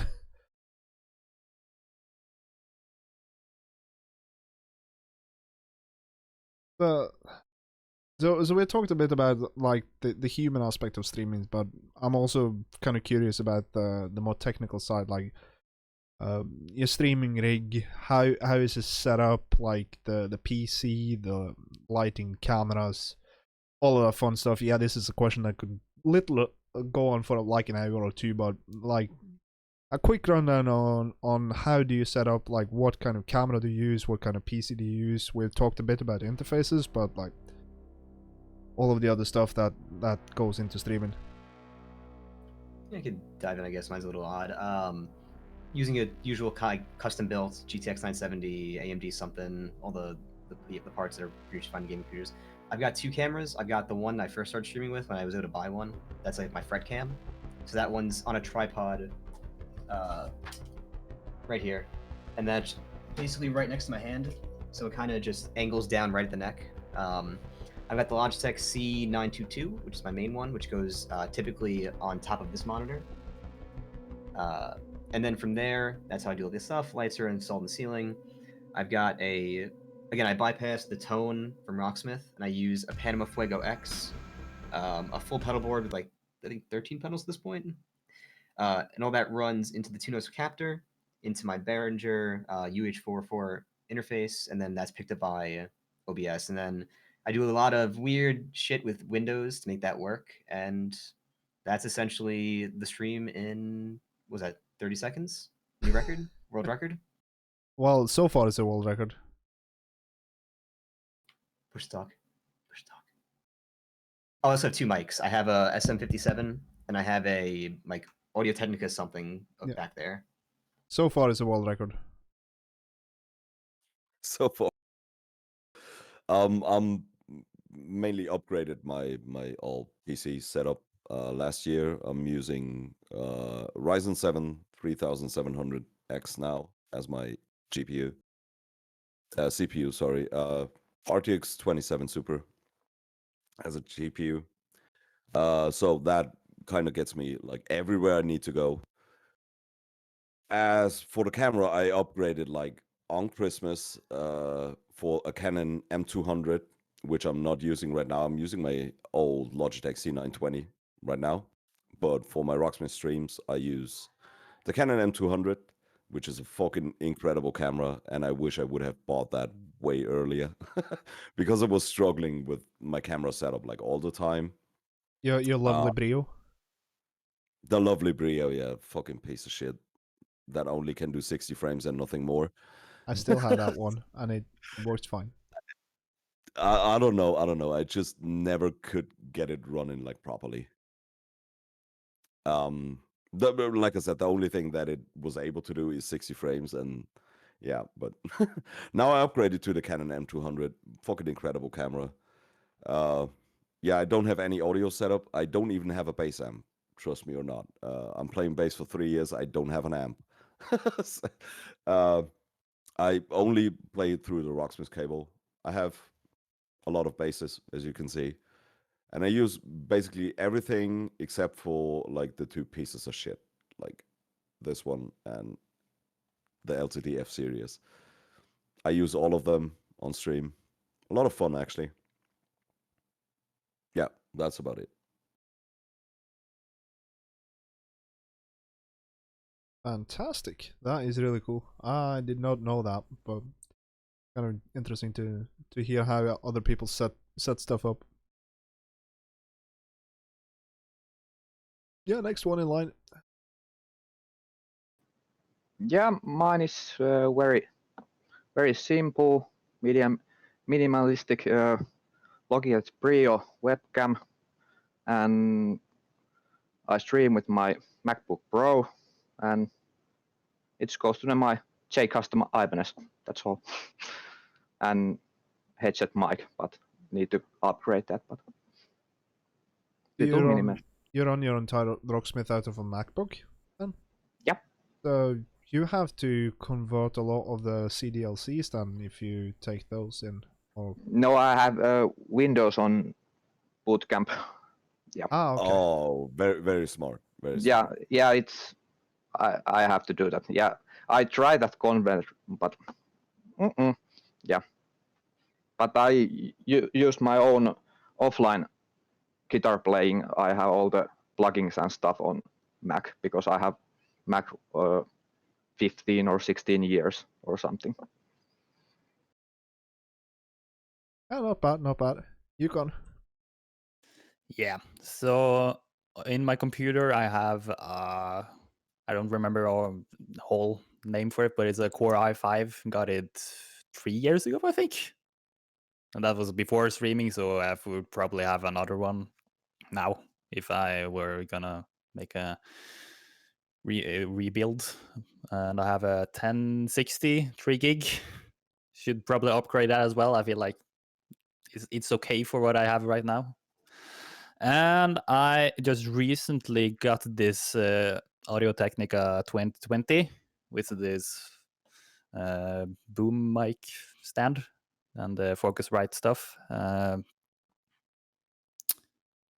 yeah, I got the Logitech Brio. I'm just loaning it from a friend because the webcam I have is not wide enough for how I like to have my stream. So that's basically the only reason why I have the Brio is because it's actually wide enough for me without me having to be way back. Yeah, the 90 degrees is more than. Okay, that is another thing that was the Brio good for. Yeah. Two things. Okay, there's two things. I But feel I actually love how the Brio is working for everybody except for me, and I don't know. I mean, I can't really get it to work that good because I mean, right now I feel like I don't really look that good in this image, and my lighting situation. That was my thing as well, because I still have the C920, which was the first camera I bought, and I had the C920 on my middle monitor and the Brio right next to it, and I turned them both on, and I saw the pictures of them both, and I always said that the C920 is looking much better with the same settings than the Brio, like much better, 100 times better. But the C920 can't do 60 frames, so that was the main thing. Yeah, that I still don't get that because I also use I use a dual camera setup, so I have the C920 which I talked to you on now, and I have the Brio for my standing camera, which is angled a bit differently. It's on top instead of on a camera stand on the bottom, and I still feel that the Brio needs a lot more help from lights than the C920 does, a lot more. And I have a work lamp LED 15 watts up there that is just a sheet of paper on top to soften it, and then I got a daylight lamp which is like a huge big thing that daylight lamp that just gives very natural diffused light. And I found out that lighting is the one thing I didn't care enough about soon enough. When it came to all of this, especially with the fucking green screen, it's a lifesaver to have good lighting. The fun thing is when I used my green wall, like I have a green wall right over here, so I used to stream with a green screen setup as well. The Brio was just fine. So with the green screen settings, like all the chroma key out, the picture was good. And when I changed the situation in the room and I turned this way, I just couldn't get the settings right anymore. I don't know why. With the green screen, it was like just fine, and now it's not. Yeah, absolutely. So this mic that I'm using now is my Samsung condenser mic, and I use it mainly when I do any kind of like sitting down or gaming or whatnot. For the music stuff, I'm using an SM58 on a stand over here, because it's just brilliant. It does a lot of it does a lot of audio cancellation, so I don't need to fuck with it to cancel out a large fan especially in the summer, because I sweat a lot, like we talked about. I need a mobile AC in the room, and that shit is loud. But with that SM58 up there on the slight compression on the way in, you can't hear it. Like, it doesn't get picked up by OBS. and that's just brilliant. For streaming, I'm one of the stupid guys who run Linux, so I stream on a Linux machine, and we do this all on Linux. My Rocksmith machine is a separate machine that is just in front of me, is a laptop at the moment. Beast of a laptop, works fantastic. I already had a capture card from when I did console gamings, so that wasn't an issue. So I'm just doing an HDMI capture straight into my streaming machine. Had to get a really expensive capture card because it had to support open video standards, so I didn't have to fucking deal with drivers or whatnot. And that tends to drive my hardware decision, is that if I'm gonna get any kind of video equipment, get anything that supports UVC. Don't bother with anything else unless you have a very specific reason for it. Because if it supports universal video codes, it will work forever. It doesn't matter if the company goes bust, the servers go down, the internet goes up in flames, it will still work. So that's kind of how I do it. So I use a separate laptop to run Rocksmith, and then I stream from Linux. That's Manjaro Linux for anyone who is interested in that stuff, which is maybe one person except me. What distro of Linux? Manjaro Linux, which is Yep. an arch derivative distro. I've run Yep. that for the last 4 years, I think. I'm pleased with that.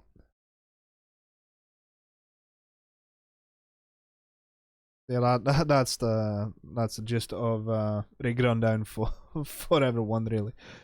Of course, if anyone has more comments, then feel free. There's basically an open mic, even Sam Crow. Seems like you got two people supporting Linux, so Yeah, honestly, I Yay. got some Linux fans here. No. Got it doubled. Yeah, so there are two of them. Fantastic. Okay, so you're three. Yeah, nice. Yeah, 3 people. That is awesome. One thing that kind of is looming over anyone who does Rocksmith on stream is, of course, DMCA. Like, the future of this format, this platform, and how that's going. I think the statistics from Twitch was that up until, was it March or April last year, they had like 1 or 2 DMCA notices a week, and after that they started getting 50,000 a week, and that's why all the new like specification and rules came in. But where do you see this getting resolved? Any kind of licensing systems, or do you think the record company just want to flex muscle until everyone is dead? I don't think they want to flex. I actually want to think they want to flex muscles, but I don't think they want to see all going down. They just want to get something out of it, and I totally get that by that point. But the way how they're doing it is not the right way. That's what I think. Is that a label companies did YouTube same thing Yeah, early? Yeah, Yeah. they went quite good. Why didn't Twitch?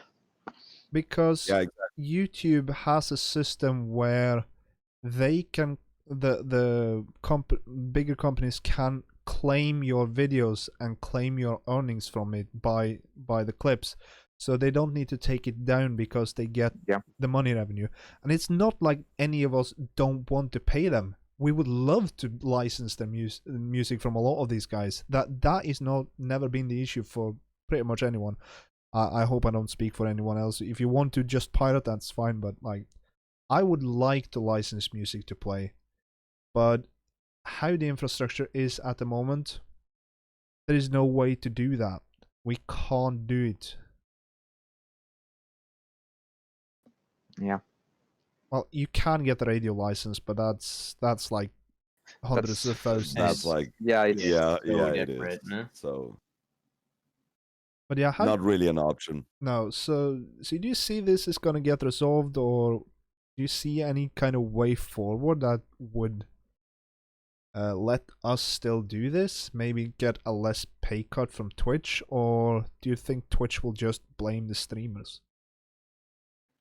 don't know what they're gonna do, but whatever they do, there needs to be some better direction. Because when this all hit back in May, March, whatever it was, and then hit again at the end of last year, all the answers were kind of just wishy washy. Even the emails we got, where it's just said, "Stop streaming music." Yeah. What? Like what? How am I supposed to do things like that? And so whatever I'm sure Twitch big brains, whoever can figure it out, will be figuring that out. But I'm just hoping that that information can relay down to us in a way that we can absorb and figure out how to use and work towards our streams to become something a little more aligned, or just how to not get sent to federal prison for 7 years. One of those situations. Absolutely. Again, I hope it either gets some kind of copyright claim system where they can get their cash and just leave us alone, or that we can get a way to license their music. I know there was some of the smaller record labels, I think it was like that kind of did this already and gave permission, just widespread permission to all of their artists. Because especially for a lot, I think it was Napalm, right?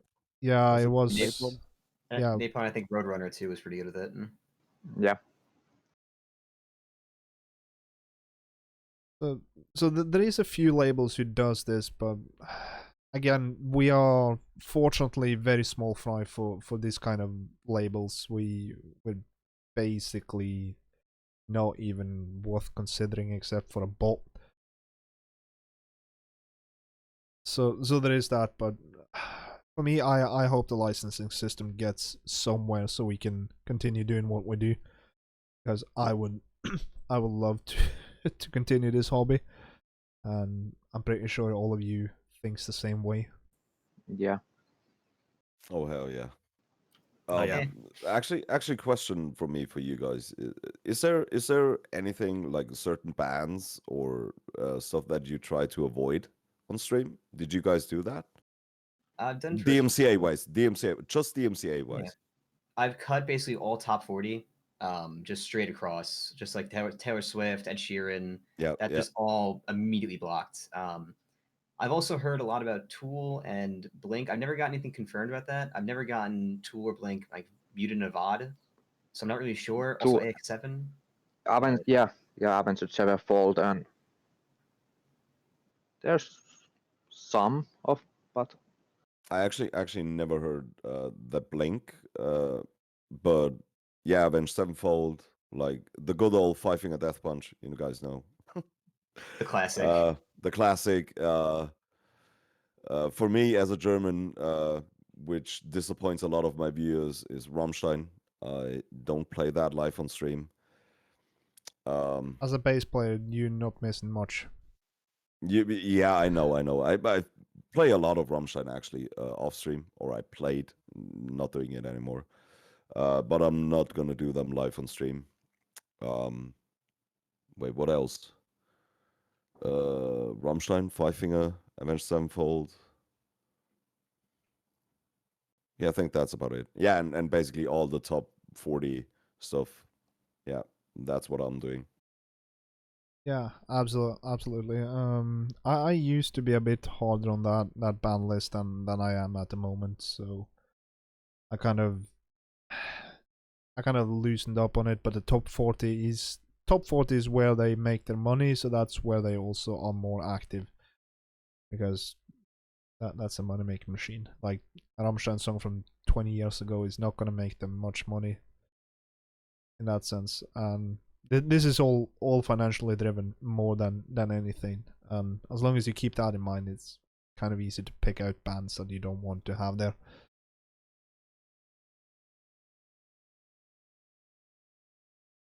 But yeah, that's good. We seems to be kind of in a unison there. I wasn't really surprised by that answer,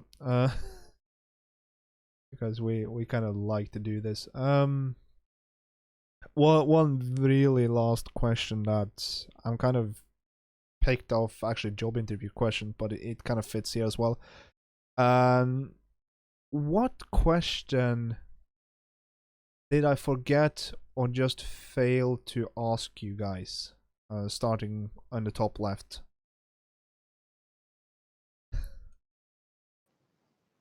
Oh. Uh,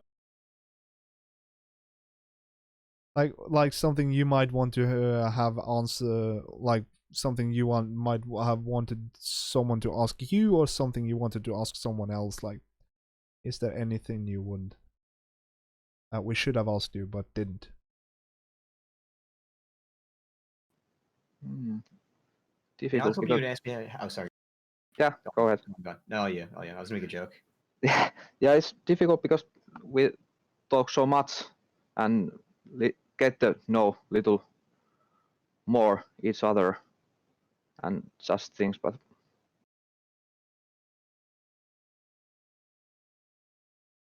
there's actually no question that comes to my mind.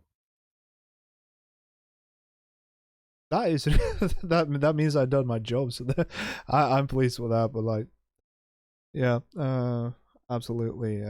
I mean, I've had a really fun time talking to you guys and learned more about some of you. As I said, some I knew way before, some I've gotten to know a bunch more, and I'm glad to see that. And I really hope to see more of all of your streams. Really, there are too many people and too little time to watch all of you. So that is yeah, that's fantastic. true. Exclamation point guest in the chat room to see the links to all of these guys. Make sure to give them a follow. That should absolutely be done. They're fantastic. I think all of you have been in Shredfests already. Yeah, one time. Yeah. I've actually been 1.5 times. Yeah. two, so apparently I'm the veteran there. One with an internet drop. Actually, it was Sam Crow right before me on the last one. Yeah, I was. Why does Red Lion Head wear shades indoors? Because it's fucking bright where I sit. That I use the same lighting setups as when I go live myself, so it actually helps with that. Also, it makes me look less stupid. There's that. Listen, I got you. Oh hell yeah! I have a set nice. even worse though. Oh God. Have you ever seen these dollar store, like, I think they're broken. Oh yeah. Oh, damn. I started to use have them as a like stream incentive, because when you wear them and read Rocksmith charts, you can't see any colors. So it's basically just like that RS mod thing. That's basically just the stuff that I get when I'm wearing this mask, because I have to put down my glasses, and when I'm playing, I can't read anything. I can't read chat. I can't see Rocksmith. So yeah, I'm blind as a fuck when I'm playing with a mask. I don't have the Glory Hammer goggles easily available, but for those who saw the Glory Hammer set for Shredfest 2, that was basically a set of perforated discs into steampunk goggles. Also a reason why I picked Glory Hammer, because I didn't actually need to see much of the chart. I kind of knew where I was anyways. Yeah, nice one. Oh, yeah, we and speaking of masks, I have this one little wolf mask that I have on my channel points that I can use sometimes. Nice. And it's so annoying to play with it. It's warm. You can't see any, or you can see something in between the eyes. It's actually not that annoying because it's actually pretty comfortable. I just have to get like correct lenses. I do have lenses, but they're not the correct depth of my view, so it feels so weird when I have them on. So I usually go with like just put the glasses down, put the mask on, and play like Demolisher. That's the only thing I play with the mask on, because I fairly know the song now.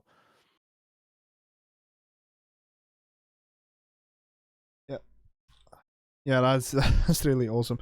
I mean, channel point redemptions. That's also the just silly point where you can play along with and have a lot of fun stuff. I know the artist mod have done some of it, but I mean, have you any kind of more silly ones that you like to? I know I have Guitar Request. I have the fretless challenge because I love playing on the fretless, but it makes everything much harder. But like, Do you have any kind Alright. of silly incentives like that, or just interesting incentives? Yeah, I made this one. It started in my Discord as a joke. I jokingly said I can't read, and then of course my chat just took that and ran with it. So now there's like an 8,600 point reward for reading comprehension, where I have to stop what I'm, or I have to, at the end of the song, or if I'm like letting things enumerate, I have to go to my bookshelf back there and pick up either like my refrigerator manual or the D&D work player's handbook or like a comic encyclopedia. Everyone's been doing the an audio engineering textbook. That's been the big thing. I have to read a passage from that live on stream, and surprisingly enough, it is actually kind of difficult to like sit there and read this out while you're like midstream. Yeah. Oh So yeah, for me, I have like kazoo, oh, where kazoo. at lead points 1,337 points. That's kazoo time, and then at 66,000 points, I have the wolf mask, where I play a wolfy song. So Powerwolf. Yeah, Power Wolf and all Well, stuff. Yeah, I do like I that devil mask though. That is so sick. I have only one channel point rhythm. It's big, just only because I have one guitar. It's Floyd Rose. You can I drop tune and you can select 5 songs and I play straight away because it's hell of a work, but it's work because I have only one Floyd Rose guitar. And it's something like 5,000 points or something like that. Nice. Fantastic. So yeah, we're trying to go to wrap up a bit. I have a few small announcements to just come with at at the top here. One is that Shredfest 4 is gonna, the application for that is gonna close very soon. So if you haven't gotten the application in, or you need to adjust anything in the application, please do that now. That will be fantastic. The link to that is in the Discord for all of you guys who are in there. You should be in the Discord. If you're not, I haven't actually got a link to it, which I should. That's my fault. Never mind. Also, Venomhammer wants us to notify that Legator will be supporting Shredfest 4.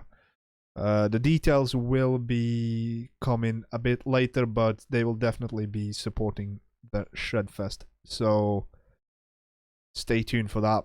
Absolutely. I've applied. I think all here has applied to Shredfest 4. If you haven't, please do, because you're all fantastic musicians. What songs, bands you have applied? That is a good question. That is a good question. Oh hell yeah. So I'm actually I think I'm the anti Sam Crow at this point because I put in for Asian Kung Fu Generation. I forget. I think it was either One OK Rock again or Lisa. I can't remember who. And then Ghost. So I'm literally everything he hates. Oh my god, yes. So please put us back together again if you guys can do that next time too. Oh my god. I actually picked up Ailstorm as my first pick this year. Insomnium as my second, and System of a Down as my third. That is awesome. Yeah, I picked Devin Townsend, of course, and the Trivium and Amorphis. Really hoping for the Devin Townsend, but I think someone else wanted that as well. So Yep. What? Yeah, I have Ensiferum, Camelot, and Heaven Shall Burn. Ooh, yes. That's awesome. I also have Ensiferum, Corpiclani, and then Powerwolf, I think. Corpiclani, oh nice. Yes. So that there will be a lot of charts of yours, right? Yeah, I have like just 4 or 5 of them, so not that many. I think 4 or 5, right? Yep. That's about what I have published.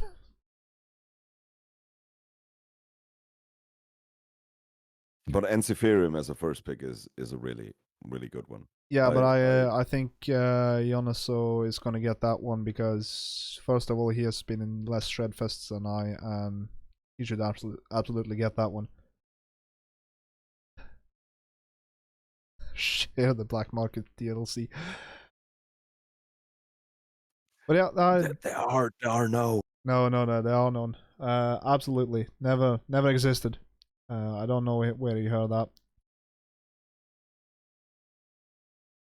So I think like all of the subathon charts I did on my first Strapfest in like that half hour, they were all black market CDLCs because they were all not released. absolutely. But yeah, Korpiklani drinking set, absolutely. Oh, hell Onto a yeah. healthy point though, you can't overextend. That's TOS bannable actually. But yeah, I think that wraps up the stream. I really need to thank all of you for showing up and just sitting here and chatting. We've been doing this for 2.5 hours, if anyone is actually wondering. So I was thinking maybe 2 if we got to that, but you guys kept the conversation going, had a lot of fun, learned a lot about you.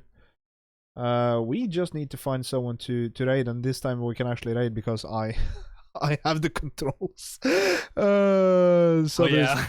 Oh yeah. So Oh there's yeah, that that. was something. Yeah, because I went to bed the last time and I was the only one logged in, so that was really silly. But we need to find someone in the community to raid. That's what we need to do. If I think anyone Walter can come live. Oh my god, he's going live right now. No, I'm kidding. I'm not.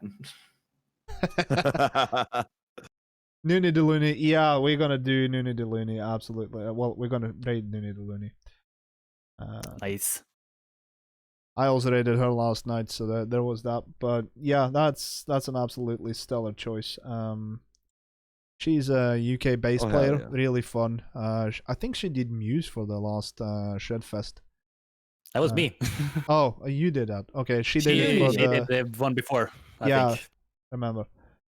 So yeah, let's stay for the raid, say hello, give her a follow, all of that fun stuff. We will be back maybe in a 2 weeks time. I think that's sort of the time frame for this, every second week. Usually on Saturdays because it lines up a bit. But we'll see. Announcement will be put in the Unity Discord. Well, thanks for having me in this one. Thanks for hosting, Red Yeah. Lionhead. Thank Shimon, you this very was much.